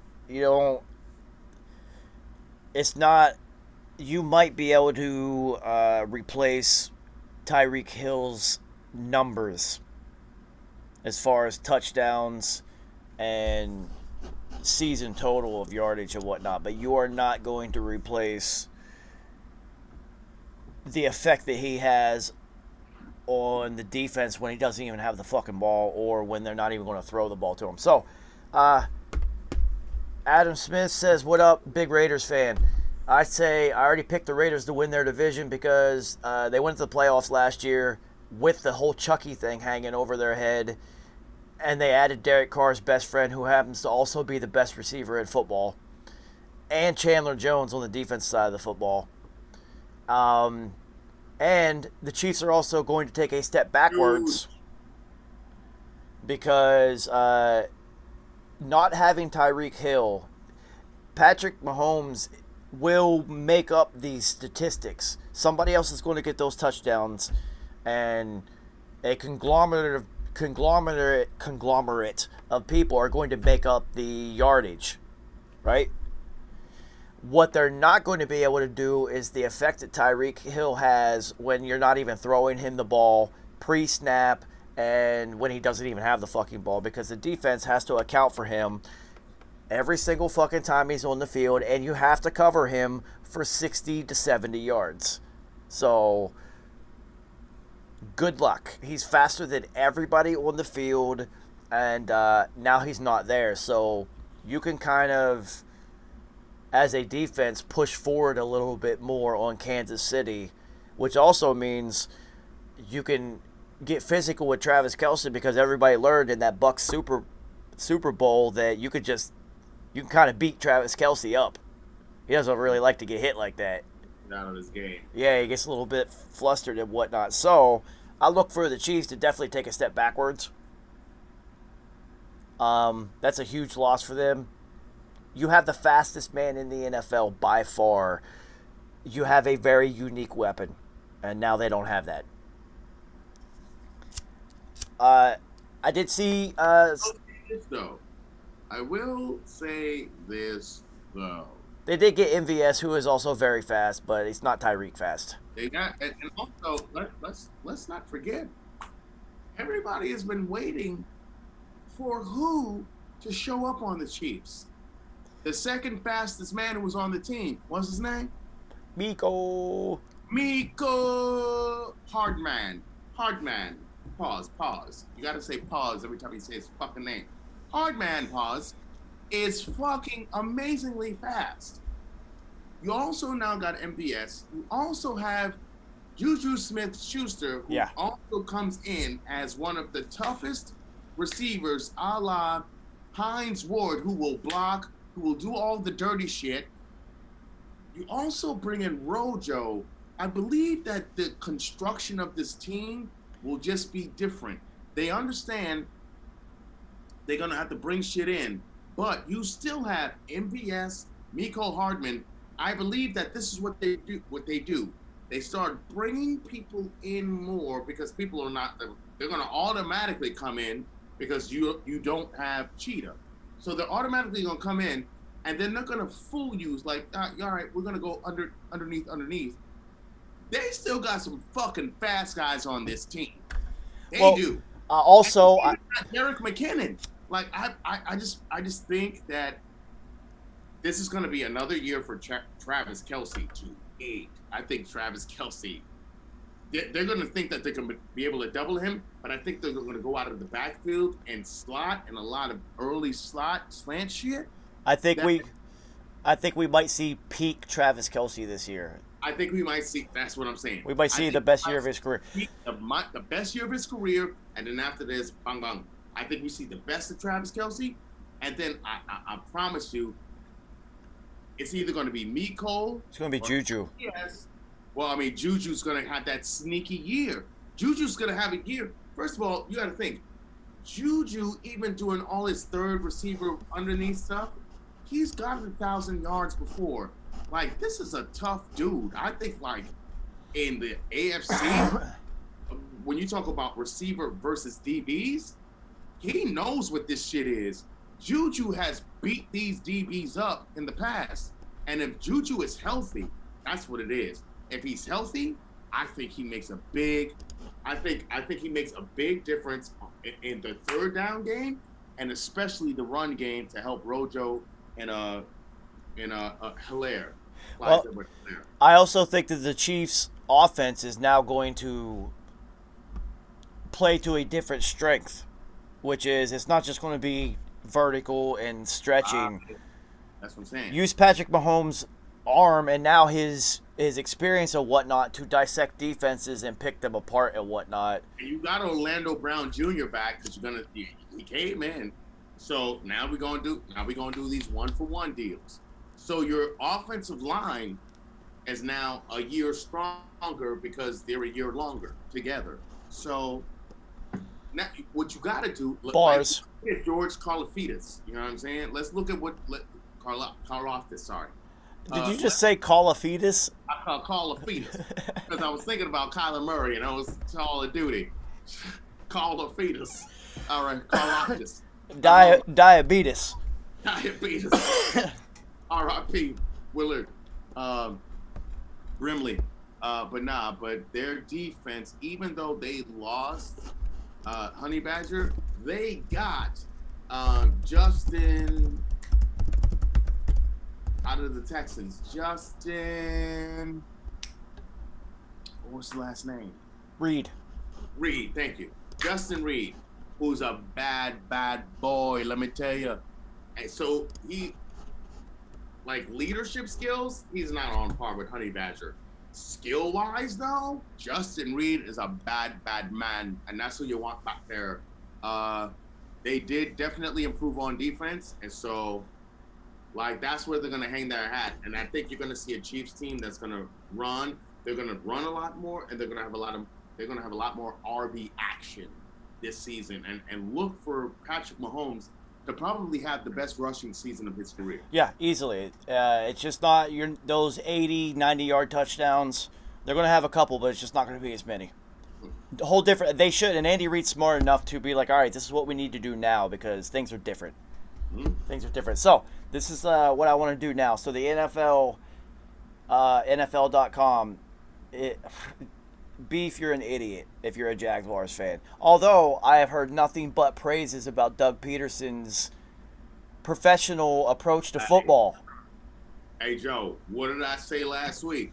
Well, one of these surprises, I was like, fuck around. Don't sleep on these Jaguars. Don't do it. Don't do it. They were able to compete in football games for most of the season. With motherfucking with the Shocker as the coach. Old two pistols himself. You know what I'm saying? Shocker Urban. Listen, look, yo, I fully expect them. There's some dogs in Jacksonville. I don't sleep on them at all. And you getting Travis Etienne back. You look for him to have a pretty solid year. You got a lot of guys that were like undrafted or like drafted to be like a thing, and they're drafted. They were drafted high to look like a savior, and they had such a shit year. These guys are massively motivated to be like, I ain't no bust. I ain't no Jamarcus Russell. Fuck that. Like they're going to be stumping to have the best seasons of their career. And so every time you face the Jaguars, you're going to be facing the best motivated version of them this season. I also believe that the Jags have an inherent advantage, as do the Dolphins and the Bucs, that the Dolphins and Bucs don't take advantage of late in the season. Is it's so goddamn hot down there that you have an advantage in every home game in the back third of your season. Hell yeah. You got that humid, that hot sun stamina, son. So, Kerry, you got to look at the Bucs Super Bowl season. First half of the season, a little bit shaky. Second half, they go on that fucking run. And it's just like, yeah, because every time anybody goes down there, they can't take it. It's too hot. They're not used to it. It's especially northern teams and northeastern teams. The Patriots lost down in Miami perpetually during Super Bowl seasons. You already knew. We knew it was going to happen every year. They're going to lose. They're going to lose down there. I was like, New England going down to Miami? Oh, that's an L. That's easy. It didn't matter who was quarterbacking, who was coaching. I was like, oh, they're going to lose down there. The only time it didn't happen was the undefeated season. Yeah. That was it. And then, Boston, Arizona, another place. Yeah, I know, but if you look at like, even like the 17-2 season and shit like that, and like only two or like 6, yeah, not that I keep thinking, but there were multiple seasons with 2 losses, 3, 4. One of them was Miami, in Miami, like clockwork. Always. Like clockwork. So, anyway, the NFL has put out, or the NFL.com has put out their projected season leaders. And I want to debate with you on who you think is going to lead each. Oh, yeah. Let's do this. Yeah, I knew you would like this one. So, they put passing leader, Joe Burrow, passing yardage. I could see that happening, given the fact that they are a vertical pushing team and all their receivers are incredible. I say no. But I don't see it. I'm calling Justin Herbert because that's my guy. That's who I lean for. And don't be surprised if Tom Brady is leading the season again or in the top 2 or 3. I wouldn't be, but I lean toward Justin Herbert. Also, side note on that, I forgot to bring that up before we really get into this. Reports from camp. Julio Jones looks awesome. I've been watching highlights. He looks so fluid and whatnot. Tom's going to maximize what he can do. And also, reports are that nobody in Bucs defense can cover Russell Gage right now. So, Tom Brady's going to have a huge year again. Just Julio, for the first time, is going to have double-digit touchdowns because he never has touchdowns. There's no Gronk. Tom's going to go to him. You think he's going to take those touchdowns away from Mike Evans? No, but he's going to replace what Gronk does in the red zone. They already said it. Like, they're just going to package it differently. Also, could Russell Gage be our Tim Patrick of the fantasy world this year? Yeah. Maybe so. Yeah. Especially if Tom's and you forget they also have Brashard Perryman, which Tom already likes. Yeah, they brought him back, which I saw, and I said to myself, that shit is huge. That means Tom stamped this dude and he has a home. And if you know anything about Brashard Perriman, that motherfucker, if he's healthy, he fast. When he's hurt, he fast. It's not as fast because he's laying down. But that motherfucker fast. And he's tall. So yeah, so look for the Bucs now without Gronk to also transform into 5 wide sets and whatnot. Mm-hmm. And to really, because if anybody could digest information quick enough to run like a K gun or a no huddle, it's Tom. That kid Johnson? Yeah. No. He actually went somewhere else. Oh, he boogied. Tom yelled at him. Tom liked him, but dude, they're just so stacked. And they still got Scoots. Scoots. So Mike Evans, Chris Godwin, Julio Jones, Russell Gage, Brashard Perryman, and Scoots. Their wide receiver room is absolutely stacked, like so stacked. And then you have the GOAT throwing it. Like, come on, that's just not fair. It's not fair. And then Cameron Braid at tight end, who is serviceable and fucking good. Like, yeah. And then look for whoever their backup tight end is, and to also score the rookie. A bunch of sneaky tight ends, because the tight end 2 always scores touchdowns. 2 tight end sets, nobody's paying attention to them. We call those the backdoor tight ends. Yeah, and those are the good guys to get really cheap in fantasy football, so that you can front load your roster with people who really score points. Anyway, back to the season predictions. Yeah, I'm looking for Herbert and Tom to have huge years. Burrow, of course. Russell, it will be interesting to see what he does. I just have to see what his offensive line is going to be like before I can really put anything. Patrick Mahomes is going to have huge numbers, of course.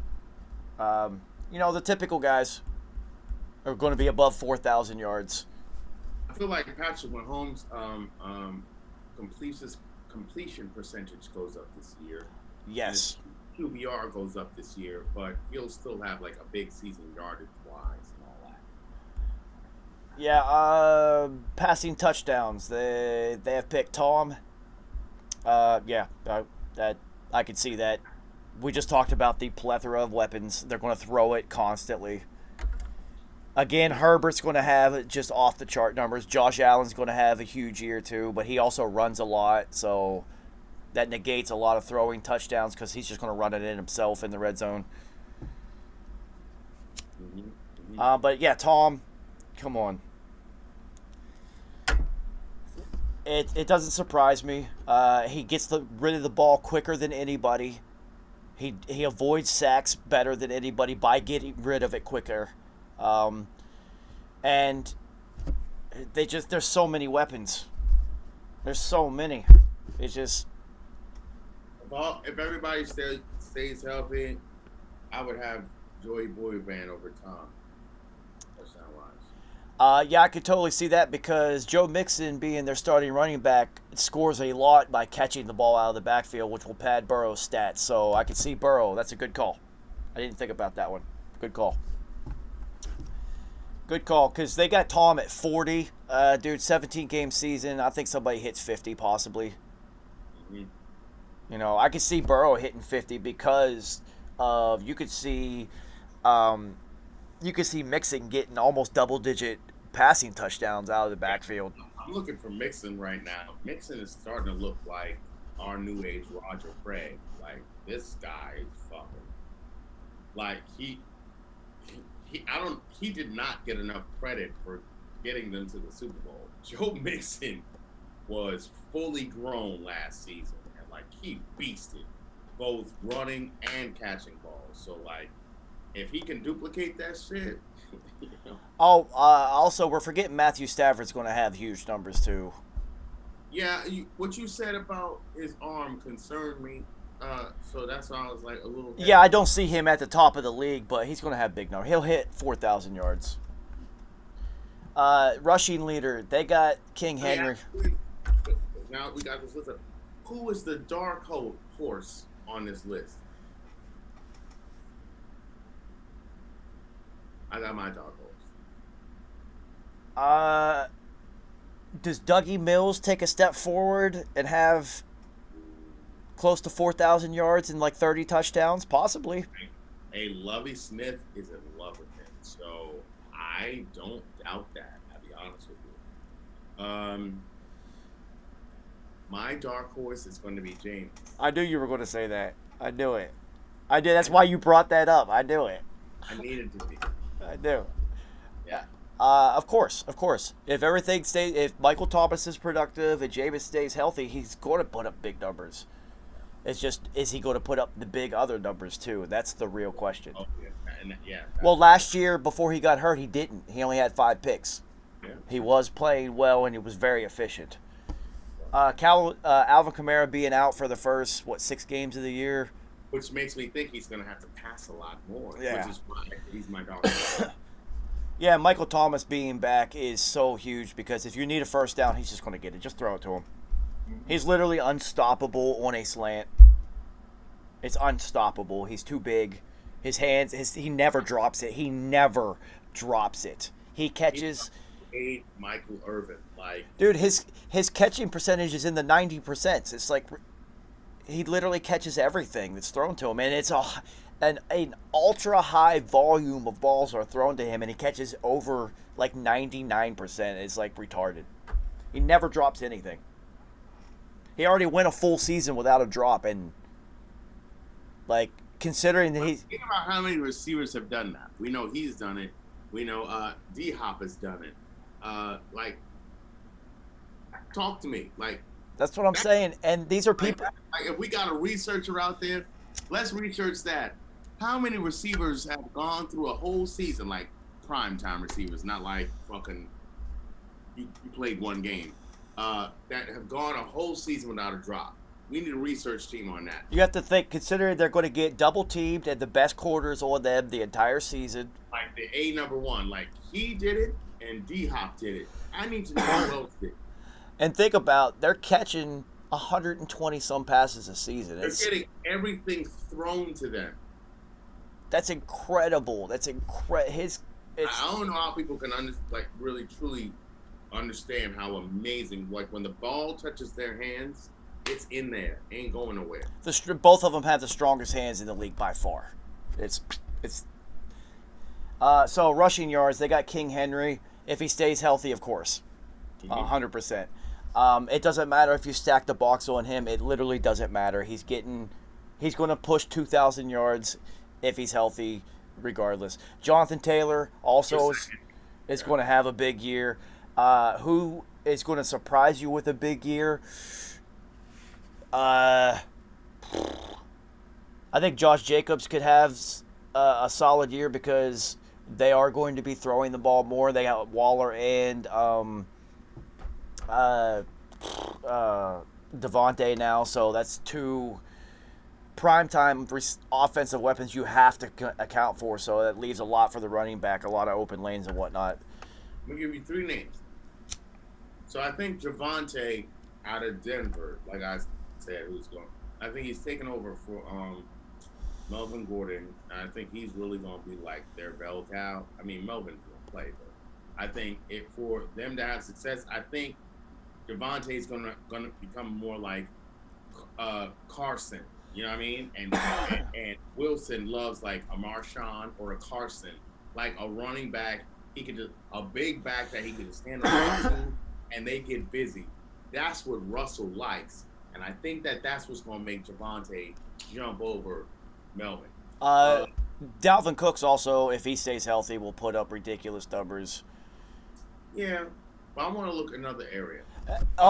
Before you do that, one side note before my high brain forgets this.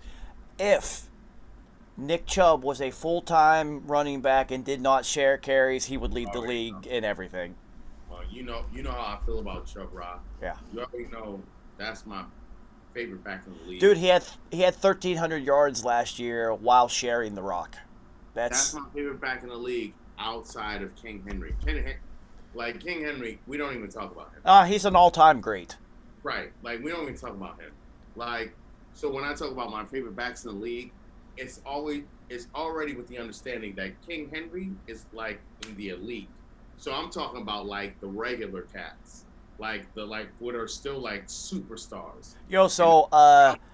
That means that King Henry has reached who's the best running back in the league?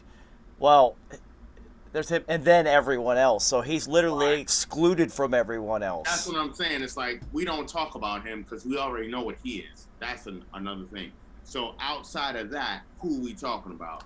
I'm talking about Chubb Rock. I'm talking about Jonathan Taylor. You know what I'm saying? I'm talking about these backs. I'm talking about Alvin Kamara, even though he does it differently, but he's just like, he does it like in a way that fucks you up. And I'm talking about Austin Eckler, because he does it in a way he is so pivotal to that team, and he does it in so many different ways. You can't really fuck with him. You know what I mean? So I look at backs in a very specific way. and they check that list for me. So yeah. So outside of King Henry, yeah, we got Jonathan Taylor. Obviously, we got my man Chubb Rock, who no, that's my dude. So if I'm gonna take, and don't forget about Pittsburgh. oh yeah, Najee Davenport, Harris. Harris. I went Green Bay. Najee Harris. No, I definitely thought about him, especially when you said that Mason Rudolph was going to be the quarterback. But here's my dark horse. And yeah, so yeah, like Najee Harris was the other one. But here's my dark horse. Dark. Brees Hall for the Jets. Rookie. Beast. I'm hearing things about him that, like, this guy is next up. So he's going to be my dark horse because the Jets had one of the best drafts, period.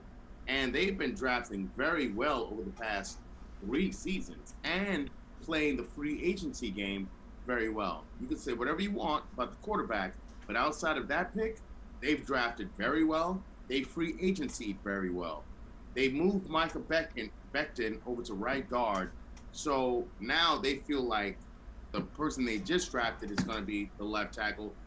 Micah Becton is a motherfucking monster.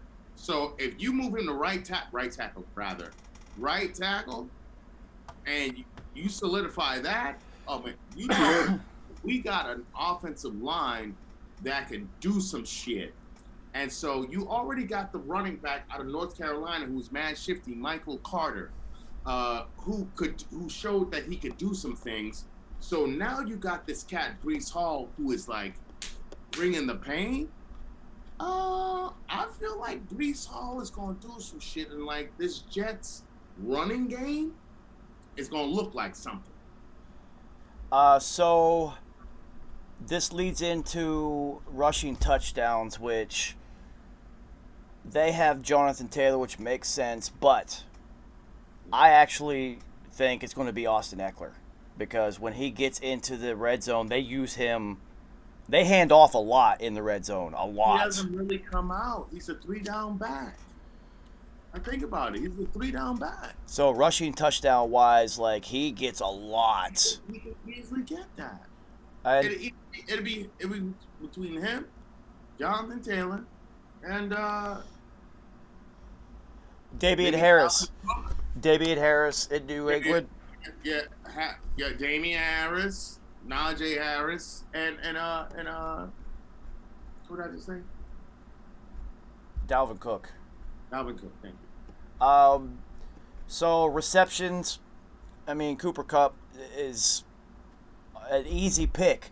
I think that A.J. Brown is also going to have an outrageous amount of receptions.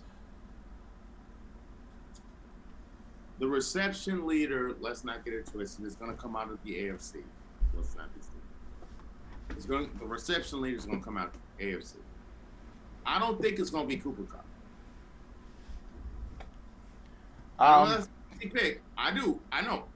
I don't think it's going to be Cooper Kupp. I think this receiver is going to come out of the AFC. Okay. Keenan Allen, possibly. He got to stay healthy. Got Stephon Diggs with Buffalo. Diggs, oh yeah. Justin Jefferson is going to have an outrageously huge year. I'm actually only thinking about AFC. No, I know. I'm just. Yeah, I know what you're doing. You got to think about this. You got Jalen Waddell and Cheetah, 2 very, very fast people. If, and this is a very big if, the Miami offensive coordinator figures out who they want to send deep as the decoy, who they want to just run and just get a ton of receptions, which would probably be Waddell, but it could be Cheetah. Because you got Mike Gesicki, who's going to control the middle of the field, okay? So you could do whatever you want with Jaden Waddell and Cheetah, because these are 2 of the fastest receivers in the league, which you know they're gonna, well, especially Cheetah, demand. But if Cheetah's demanding and he's doubled, then Jalen Waddell is gonna fucking eat. Well, so Kerry, here's a side note on that. Guess who also is on Miami's roster? Raheem Mostert, who for the last 2 seasons has recorded the fastest speed, on-field speed in the NFL. That's what I'm saying. They have basically the fastest team in the league right now. This really depends, and I don't know what's going on in Miami right now, so I don't know like their game plan. If they are smart, they will configure some shit that you will always have Jalen Waddle and Cheetah in action. You got Raheem Mostert, and you got Gesicki, who is a top 5 tight end in this league. Like, your offense should eat. I'll be honest with you. If Jerry Jeudy takes a huge leap forward, he could have a ton of receptions because you know Russell loved Tyler Lockett, and Jerry Jeudy is probably an upgrade from Tyler Lockett. He could, but Russ ain't the type to get you. He could be, but like also because you got Cortland Sutton, and then you got KJ Hamlin. I understand what you're saying. I'm to AFC. You said AFC. I'm trying to figure it out because everybody that comes into my mind is all NFC. Who in the NFC do you see? A.J. Brown is going to have possibly 120 catches. Keenan Allen is always up to 110 plus. If he stays healthy for a full season, he's definitely going to be up there. Keenan Allen's with the LA Chargers, the AFC. Yeah, that's what I'm saying. Oh, shit. Yeah. There. I gave you one. There's the AFC one. A.J. Brown, definitely. Nobody on the Bucks because there's just too many people, and Tom doesn't do shit like that. If you want to talk about Michael Thomas, it just depends. I haven't seen Winston and Thomas yet. That's why I didn't say that. I mean, if Drew Brees was still there and he had an arm, it would be Michael Thomas. He's going to have Drew Brees is still there, I would say Michael Thomas. Yeah, because he's going to have 145 catches. But I wouldn't even be talking about this because it'll be in the discussion. Justin Jefferson is going to have 120 some catches probably. Yeah, Justin Jefferson's definitely going to be up there. And then, yeah, you're right. On the other side, Diggs is unguardable pretty much, and him and Josh Allen are best friends. That's right. Well, that's why I say why A.J. Brown is already a high-volume receiver, and now he's with his best friend. Yeah. You guys have to understand the dynamic that actually sets. Because it's not just the on-field shit. They spend so much time with each other that they literally just know everything. Also, dark horses, T. Higgins, and my man Michael Pittman Jr. Yeah, you love Pittman Jr., that's for sure. Oh, trust me, he gonna hit. You won't see. You see him know what I'm talking about. Yeah, for receiving yards, they have Justin Jefferson, makes sense, Diggs. All the same guys that we just said are going to be up there. All that makes sense. All of them make sense. Now, receiving touchdowns is a little bit different because getting into the end zone and being high volume, these are different. Mike Evans makes total sense. Yeah. DK will probably have, 12 to 15 touchdown receptions. He's going to get fed the ball, dude. Yeah, he is. He is. No, he is. Cooper Kupp's going to have a ton. Allen Robinson might have a bunch of touchdowns. I was actually thinking if C.D. Lamb had a place here. I was trying to think, or if someone who plays opposite of C.D. Lamb would be the one. But the thing is, Gallup is coming off injury, and our guy left. Yeah. Our big guy left. So Terry McLaurin, but he's got Carson, so Yeah, but he has Carson. Nah.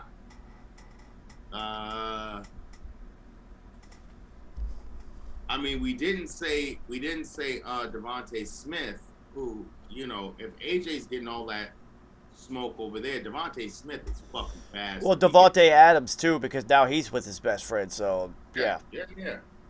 Now, let's see what else they got. Total touchdowns. Anybody that we listed, especially running backs, Austin Eckler, totally. Jonathan Taylor. Anybody that's a 3-down back is probably going to lead the league in total touchdowns. Sacks. Now this is interesting. Now it's fun because this is a big thing. This is like, a glamour stat in the NFL for sure. It's probably the most glamorous stat, to be honest with you. Yeah. Let's see. Nick Bosa. These are all if people stay healthy. Mm-hmm. Nick Bosa, definitely. He's an absolute beast. Chandler Jones. Yeah. Going to have the guy opposite of him. What's his name? The one with all the tattoos, the redhead. Interesting. No, the other on the Raiders. Oh, NASA? Yeah. Absolute unstoppable the second half of the season. Completely unstoppable. So, well, Aaron Donald, even though he's a D tackle, just because he's a Mount Rushmore player. The TJ Watt. That makes sense. Khalil Mack, if he's healthy. You got Randy Gregory in Denver, right? Oh, and Von Miller now in Buffalo. He's in Buffalo, yes. Yeah, that's an absolutely stacked team that he just got added to. So, Ed Oliver, your guy. Oh, an interior guy. He's going to play exponentially better.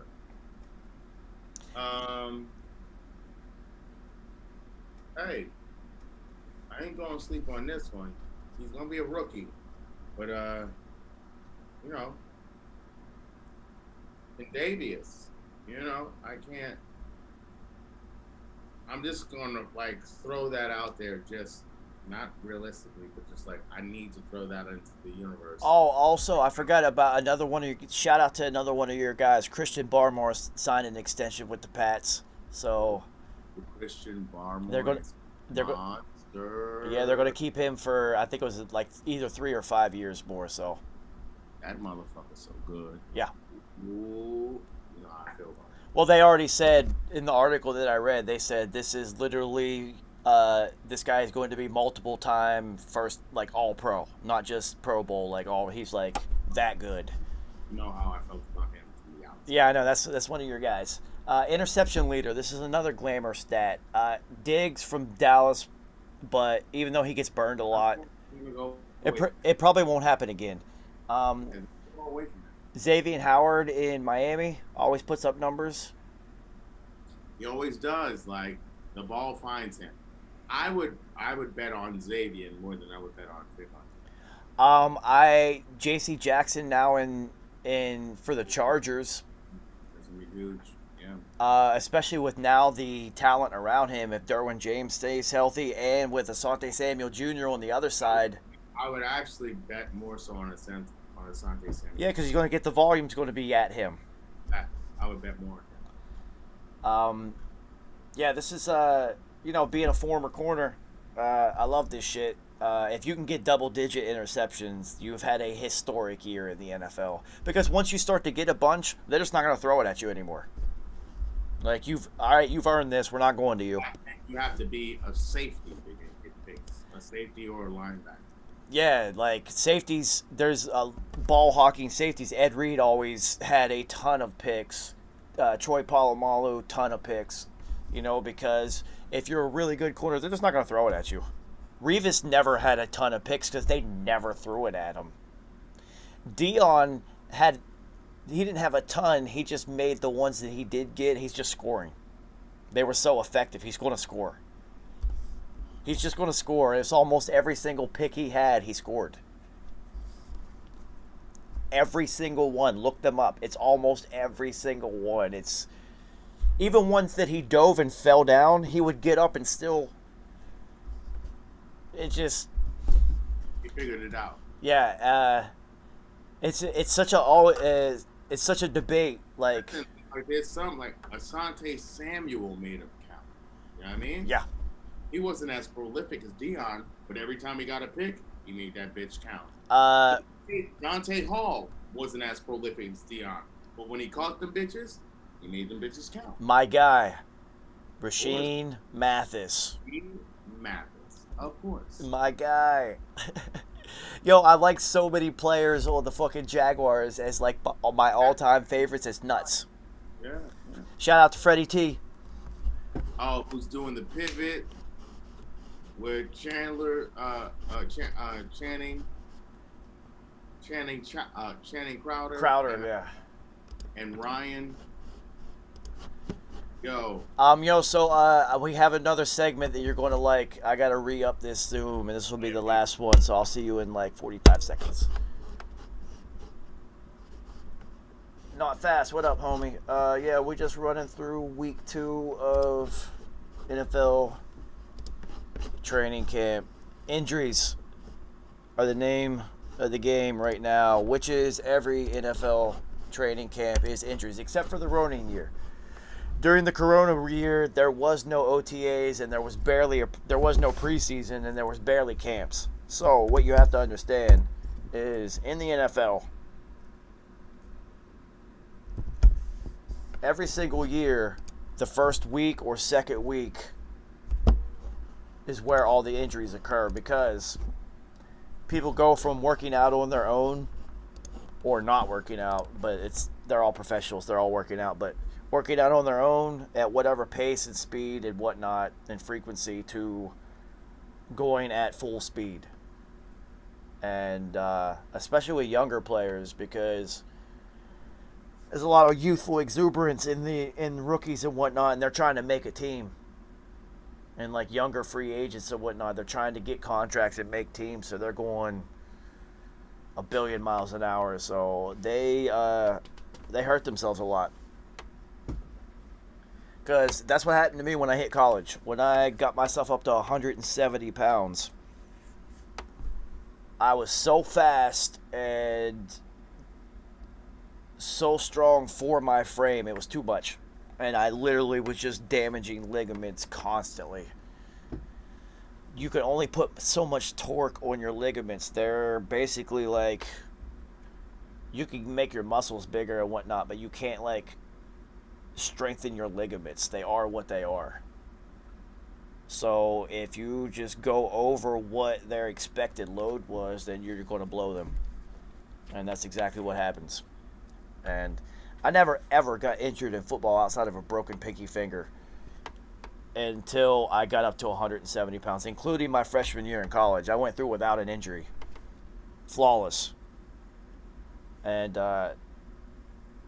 once I gained all that mass and got significantly faster and whatnot, it's too much torque.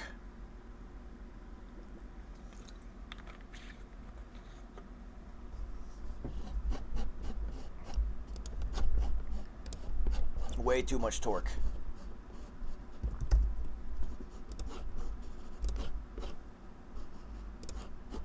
It was fun though, until the injuries started to mount up. That's for sure.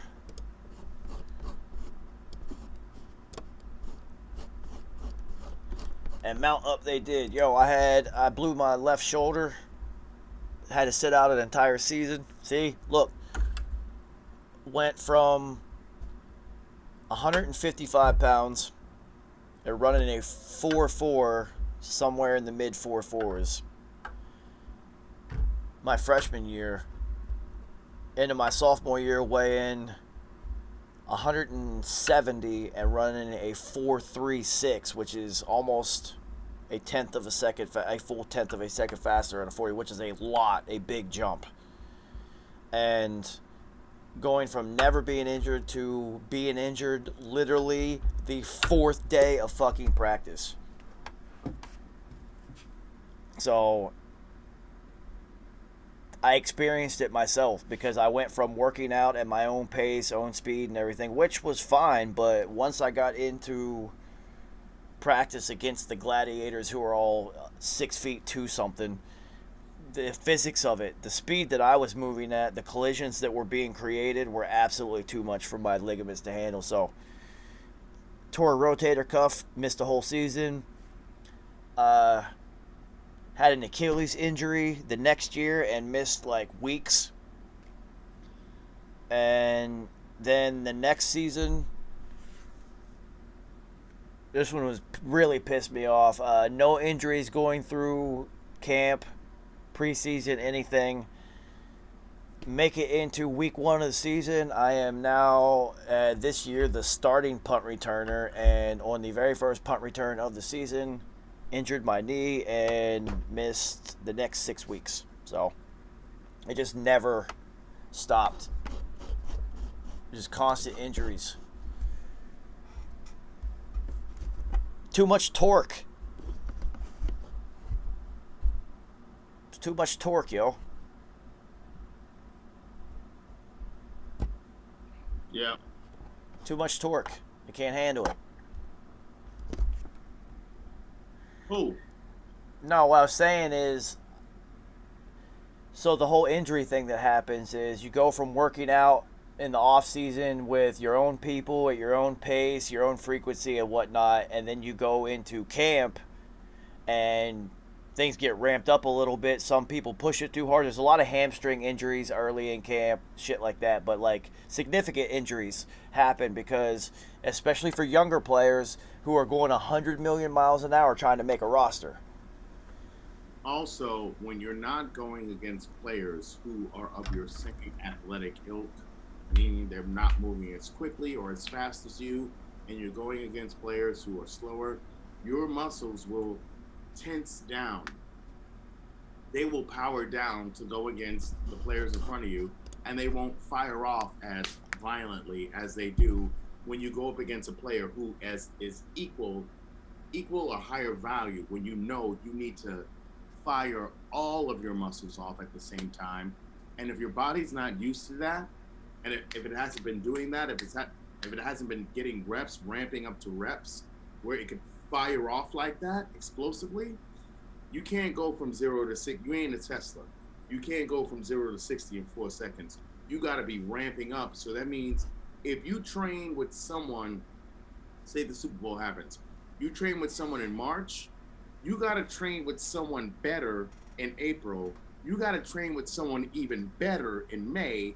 You got to train with someone who is of the NFL level by June, so that by training camp, your muscles and your joints are already used to firing off at the professional level.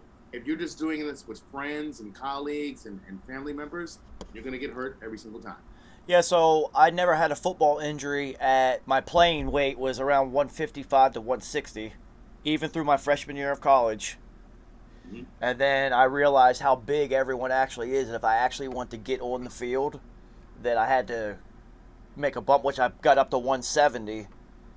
And for you, it's... yeah, you know me. I'm not. My frame is, even at my height, my frame is not big at all. No. So for me, I said, like, your bones, once you grow to your full height, and your ligaments, you cannot make them bigger or stronger. So if you push your muscles past their limit, dude, when I hit 170, it was nothing but injury after, and it was all ligament injuries.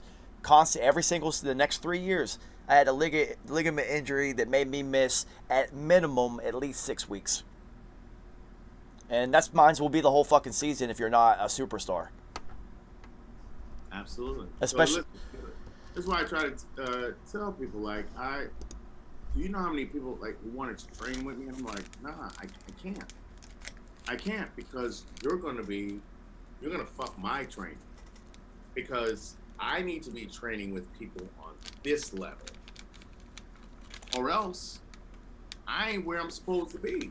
Yo, so I will say that after my sophomore season, when I came in camp and had the fastest 40, had the highest vertical, and the fastest shuttle time. Man, it was a really good camp, but injured on day 4 of camp, rotator cuff, missed the whole season. So that's why I said, like, all that was like combine performance. But when it came time to collisions and whatnot, shoulder done for the year. Mike Mamula. So, if you don't know Mike Mamula, that is very Googleable. We have a YouTube chat question, and I love this shit. So always ask questions because we will answer them. So Too Fast for Death says, "Who's your favorite rookie that's not on your favorite team?" Mm. See, got to think about this. Right now,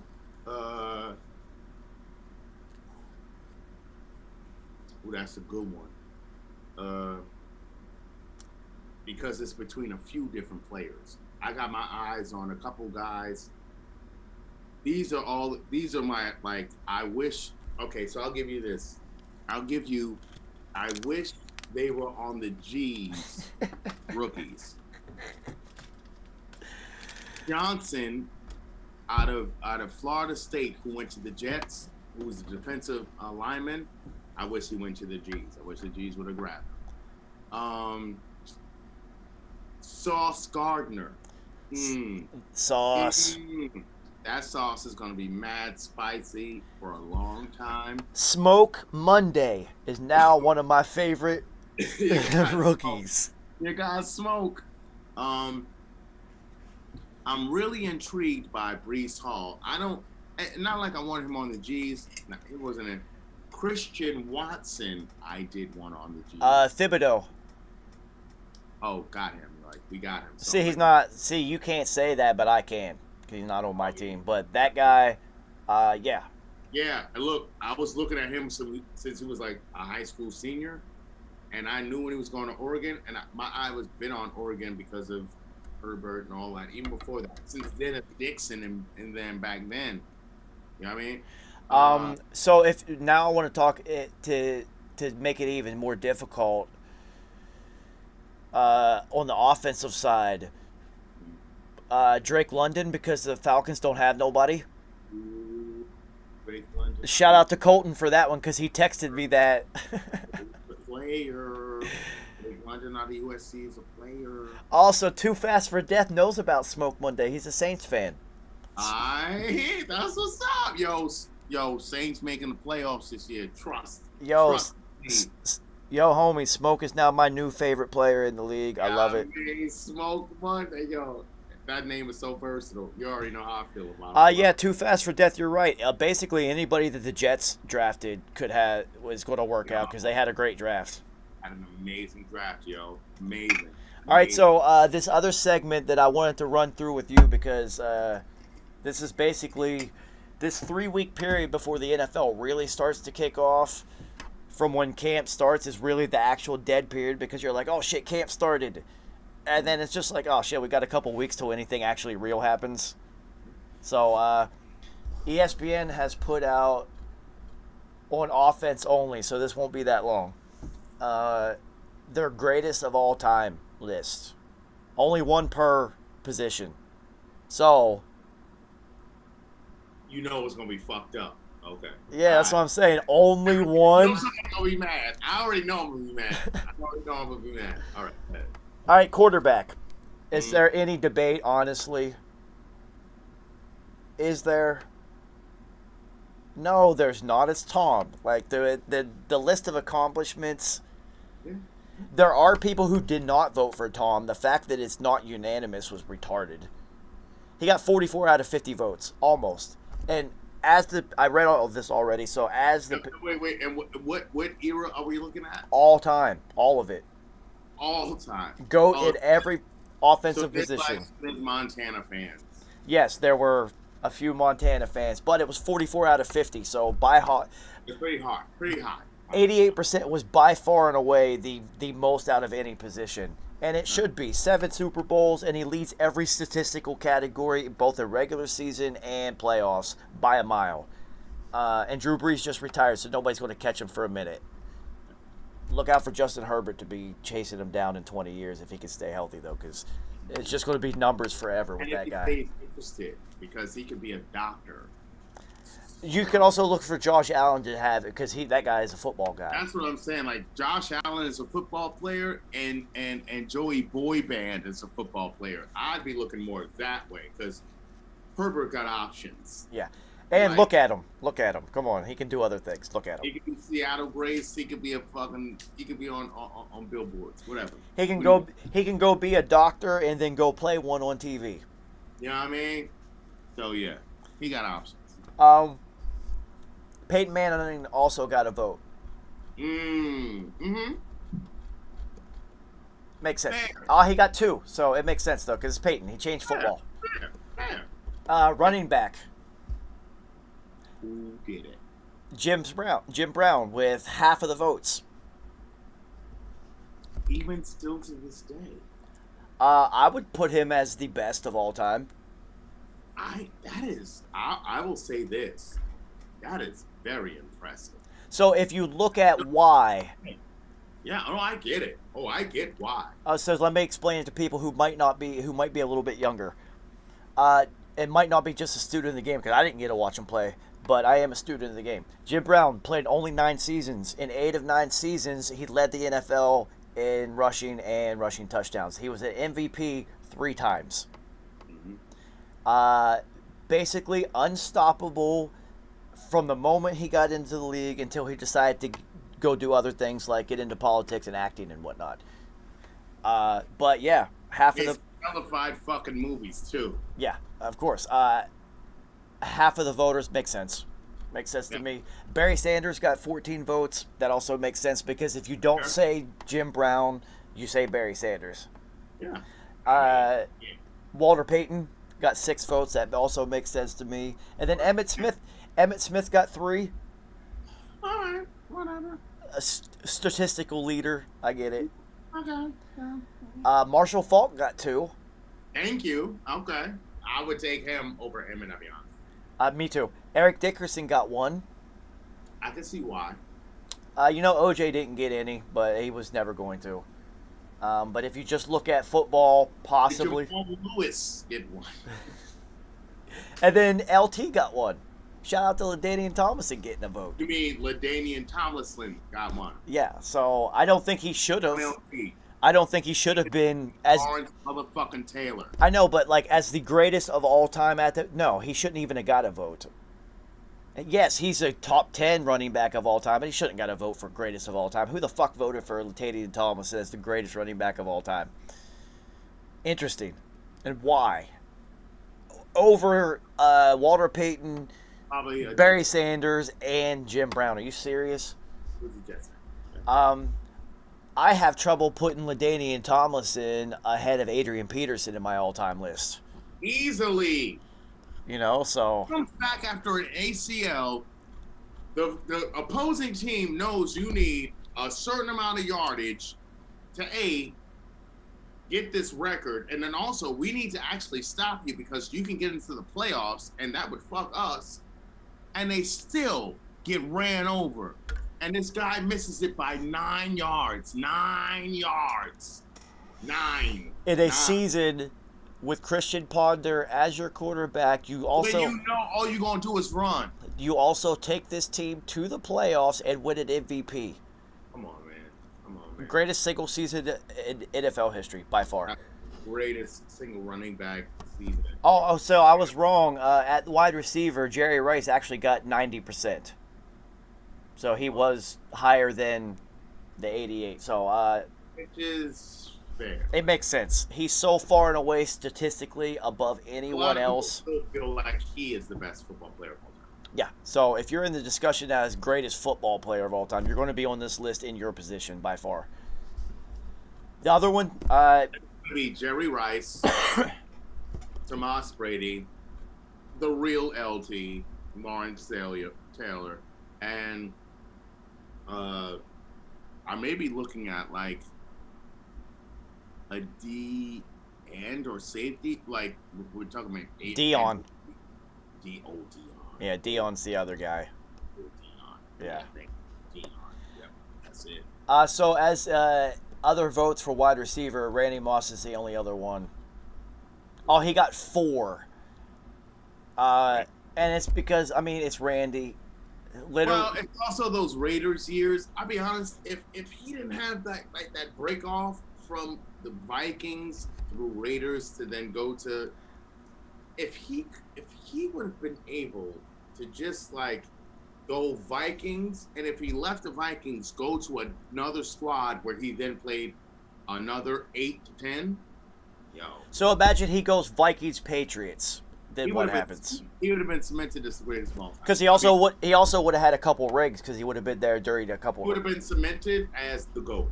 Yeah. And that's no shade to Jerry, but that Randy is just different. See, this is what happens. This is also the uh, the Aaron Rodgers Tom Brady debate. Hmm. Tom Brady has achieved so much that he has to be the GOAT. Yes, Aaron Rodgers is more talented, and if he did achieve more, then he would get that, but he didn't. Hmm. So it is a numbers game. Tight end, I love it. Gronk, 46% of the vote. Well, The only one I would have put in there was like Mackey from like way back in the day of the Colts, like because he like revolutionized the position. Tony Gonzalez got a bunch of votes, 21 votes. He was. What I'm saying is like it would have been like either Mackey from way back in the day because he revolutionized him and Ditka revolutionized. Well, it was actually Mackey first who revolutionized the tight end position to show it to be athletic and not just blocker. Ditka took it to the next level, and then you went later down the line, and then you had a Tony Gonzalez, you had, and then obviously a Gronk, but you had a lot of other guys who made big, Brent Jones, and obviously my guy Bravaro, and I mean you had guys, Antonio Gates, Yeah. you had guys. I forgot a side note on the wide receiver runners up because I said Randy Moss only got 4. You're going to love this one. Some old 90-year-old vote, a guy who got a vote. Allworth. Don Hudson. It was either going to be Lance Allworth or Don Hudson. That's an old. All these weirdo shits. It's going to be Jets fans. I promise you. So with the tight end thing, Gonzalez got 21 votes, which is a lot because Gronk only got 23, so they were really close. Mm-hmm. The reason that I put Gronk is multiple Super Bowls, ultra clutch performer, and he is the best blocking tight end who has ever lived by far. Added into what he can do with his soft hands, catch radius, ability to make difficult catches in traffic, and once he gets the ball, was unstoppable. You had to take out a knee. You had to. And this is why I said Mackey to Gronk. If you would look at old film of Mackey when he was with the Baltimore Colts, Gronk is 6'7", obviously big and all that, but Mackey, for what he first shown what the tight end position to be, Gronk then took that and was like, yes, and took all of that. Mackey was the best blocking tight end and best receiving tight end back in the 50s and 60s. And there wasn't another one like him until Gronk came along. Yeah. So that's why I was like, if you Google this, just Google tight end 67 Mackey, and you'll come up and you'll see like how he was just so different, and it made it look like he was playing with school children. And that's exactly what Gronk did 50, 60 years later. Yeah, so there's only a few positions in the NFL where you have to be good at two different things, right? Tight end is the foremost in front because you have to be able to block and catch and whatnot, right? And Gronk, while he played, was the best at both of them, which is so rare. Wide receiver, you have to be able to block and catch, and the best are never both the same at both of them. Even you know how much we love Hines Ward, a devastating, the most devastating blocker and wide receiver, point blank. Period. Now I will say, no other better. Larry Fitzgerald was at a very high peak at both of them. He up there, but he ain't Hines Ward. And then Julio, when he was at his peak, is an excellent blocker. He up there, but he ain't Hines Ward. No, not even close. They had to change the rules of football because of Hines Ward. But what those other two receivers, Larry Fitzgerald, Hall of Famer, Julio Jones, Hall of Famer, had over him is that they were prime time receivers. Like, they were showstoppers and the ones that the other offenses had to stop. Hines Ward wasn't that guy, but Hines Ward was one you had to account for because guess what? He'd have 8, 9 catches, 106 yards, and 5 pancakes because he knocked out your defensive end, your middle linebacker, your outside linebacker, and your strong safety. And he laughed every single time. And he laughed because he had a great time, and EMS had to go pick him up. And he played quarterback in college, people. Yes, he did. And he was initially, I don't know about this, he was initially supposed to go to the University of Tennessee. But guess who they were recruiting at the time? Peyton Manning. So if you change the rules of football, then you are the GOAT at that. And they had to change the rules of football because of how good of a blocker Hines Ward was. And, hey, listen, as a former slot receiver who was very small and hard to find once things are moving, that crackback block, because I could get leverage under people, I have taken a lot of people out of football games with that. Hines Ward did that to the biggest, strongest men on the planet. You get them here, night. It don't matter. It doesn't even matter.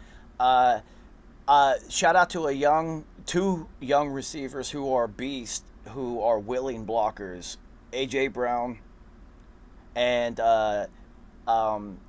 Chase in Cincinnati has an absolute ton of fun when he's blocking. I love it. Yes, he does, but they all do, and I think that's a thing. T. Higgins was doing it before, but I think Chase brought a new energy to it, and they're all about it. That's why I'm like, this Cincinnati team is going to be a problem for a while because, like, there's an infusion of this refuse to lose energy that started with Joey Boy Band, and now it's like, now the other people, they got his boy in there, and he's like, hell yeah, we're fucking refuse to lose. This is how we get down. I don't give a fuck how high profile I am. This is how I get down. So, Kerry, it's like when somebody, like, say if like Dwayne Wade is really all in on playing defense, everyone else is going to be all in. So if a wide receiver who's a beast like Chase is, like absolute beast, is all in on blocking, it just makes everybody else all like, oh, if he's doing it. I mean, that's it. So, like, listen, and I hate this team. But, just like you said, Dwayne Wade down in Miami, right? Did he leave? No. Did he have 2 superstars come to him? Yeah. And when he did, he was like, Chris Bosh, you grab rebounds and you block shots. LeBron, you play defense. You like a free safety. Like, they didn't have that discussion at first, but they had to figure it out. But the second year came, what happened? LeBron was all over the place. Chris Bosh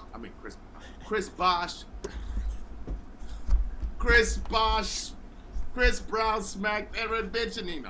Chris Bosh grabbed every rebound available, and LeBron was playing like the defensive player of the year. Yeah, anyway, back to football. Other receiving votes. That's what I'm saying, though. Other tight end votes that make sense. Your guy didn't get one, but Ditka, Antonio Gates, Ozzie Newsome, and Shannon Sharp both got a vote. Yeah, I'm sure they got... Shannon Sharp probably voted for himself. He's probably on the panel. Oh, Shannon Sharp was actually the leader in the hybrid tight end that made it possible for a Gates and even Tony Gonzalez was going to be Tony Gonzalez, but like more like a Gates and like more of these modern H-back tight ends. All right, so offensive tackle Anthony Munoz makes sense. Others receiving votes also make sense because you're going to say it's one of them: Jonathan Ogden, Orlando Pace, or Walter Jones. All those make sense. Where's Willie Roaf? He got a vote. Yeah. Like I said, anybody that you say is is going to make sense. Jackie Slater, is he in there? He got 2 votes. There it is. I told you, anybody you name. Don't think I know my shit, motherfucker. Willie Roaf got 1. Forrest Gregg got 1, so shout out to the old guy got the vote. And then Joe Thomas got a vote, so shout out to Joe Thomas who played on Joe Thomas who played on... Did Tony Baselli get 1? No, but Joe Thomas played on terrible, terrible Browns teams. And he can name every last single quarterback that he played a snap with. Never missed a snap and was the best player at his position the entire time. So he deserved it. He deserved a vote. So shout out to getting recognition. Offensive guard, Larry Allen. That makes sense. You don't even need to have another name after that. Gene Upshaw and John Hanna got some votes. Bruce Matthews makes sense. Randall McDaniel. All right. Yeah. Alan Faneca got a couple votes. So. Alan Faneca. All right. Center Mike Webster. Of course, but steroids though. Hey, let's keep it funky. It's full of Steelers players. Wait. Michael Webster was number 1? Yeah. Straight steroids. I don't like it. Who was number 2? Jim Otto. Who played for Cleveland?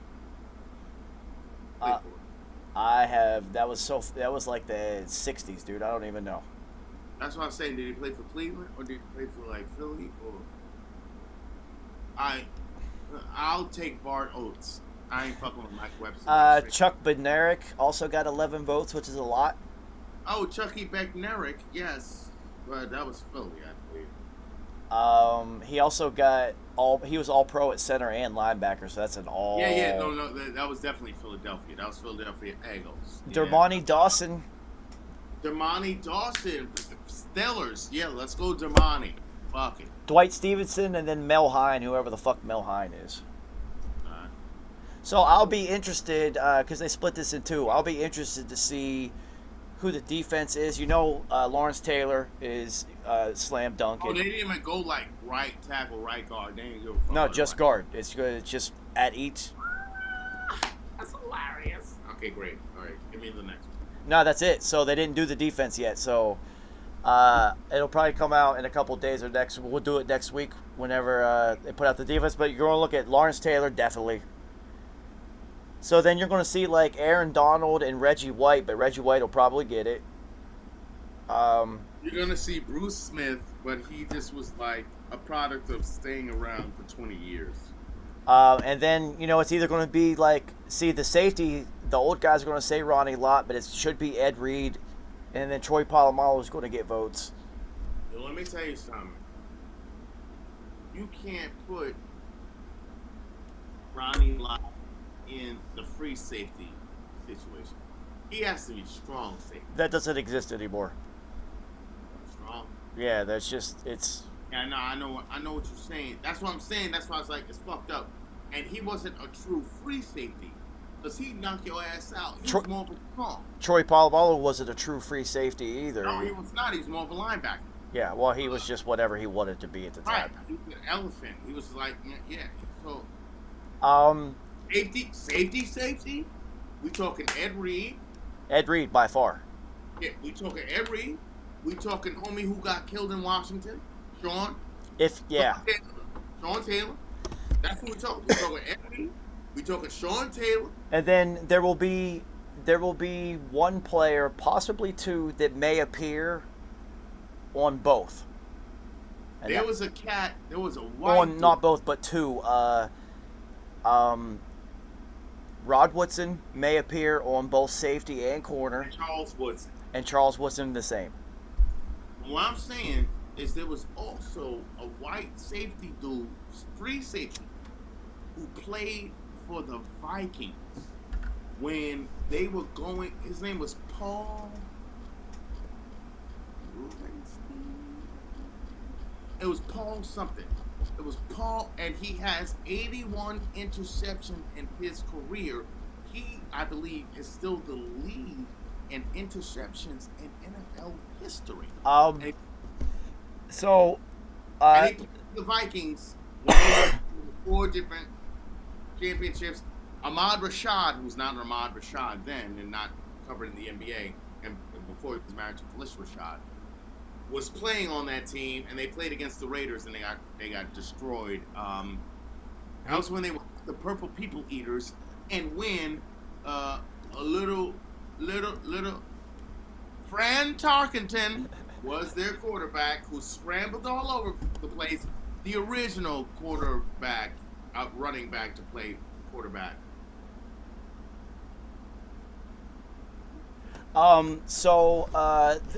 For special teams, Adam Vinatieri, there is no. Come on, he is the GOAT kicker. There should not be anybody else on it. Devin Hester for the returner. Well, that's also a corner. Deion Sanders will be the guy. Revis will get some mentions, but it'll be. As far as return, Devin Hester by far. Like, I don't even want to see anybody else's name. Someone will also vote for Deion Sanders. He's the guy who could appear twice. Yeah. But it should be Devin Hester. I don't care. Gale Sayers possibly get some votes in that because that was my guy. Yeah.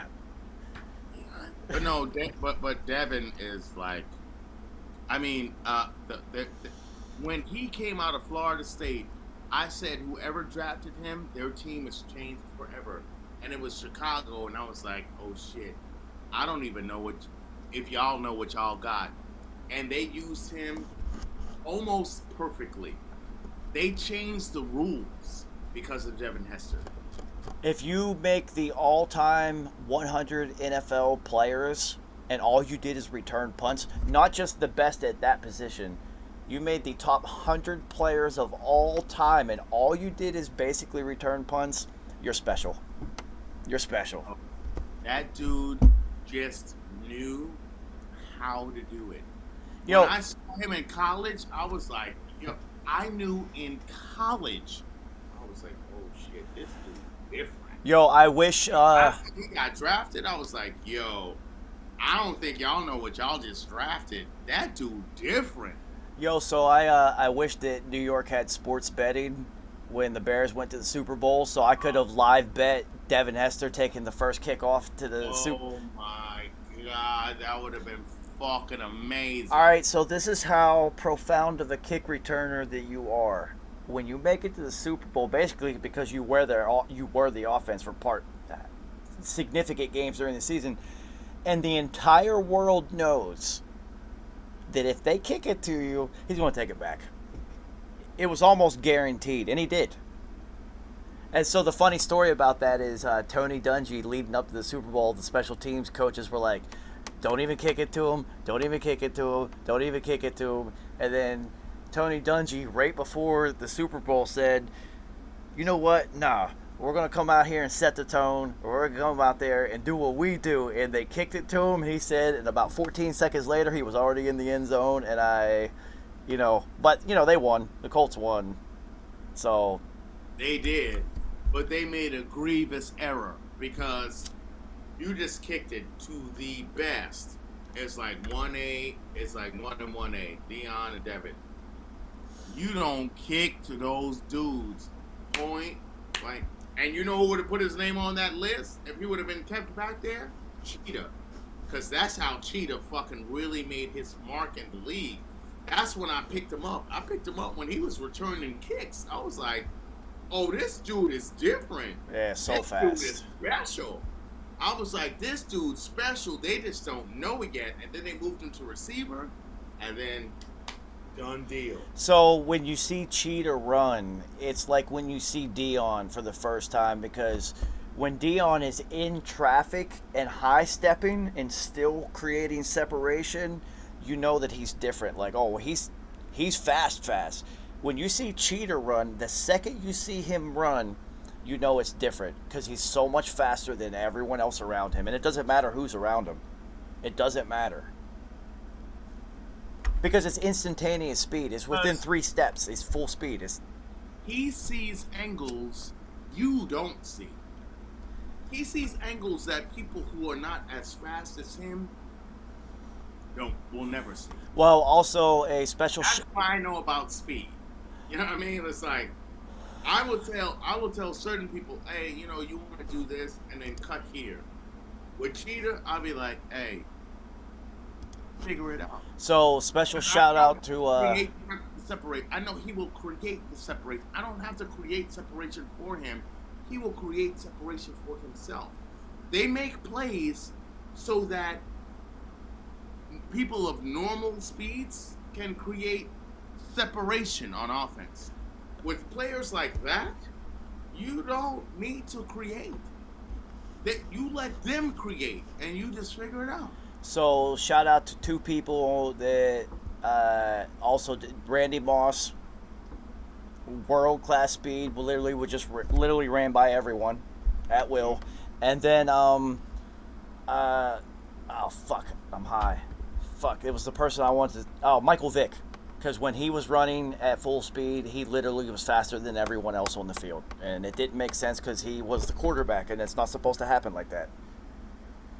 The play against the Vikings, dude, in overtime, when he ran between players who both had the angle. These are professionals who make millions of dollars to make tackles. They both thought they had the angle, and he ran right through them, and that's when you know, oh, wait, this is different. And he won the game in overtime. Other than that. This is different. So next week, we will probably run over the greatest of all time defensive players, so that'll be fun. And then hopefully we don't have a very long injury segment, but knowing that it's camp, this is,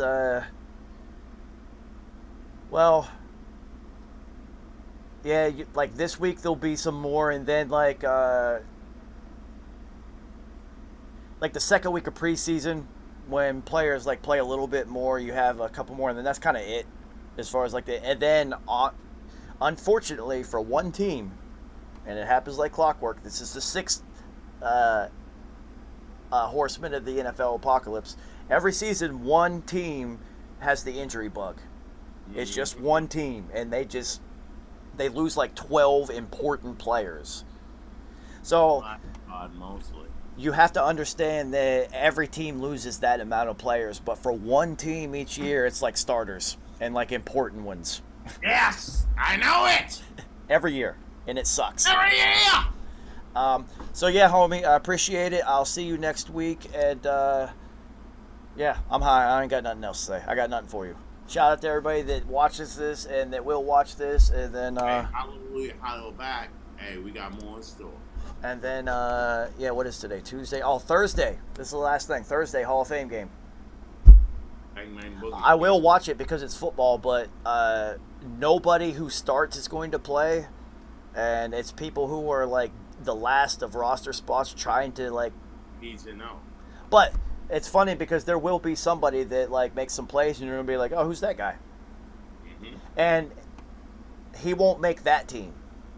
Somebody's going to pick him up who needs that position, and that's how it works.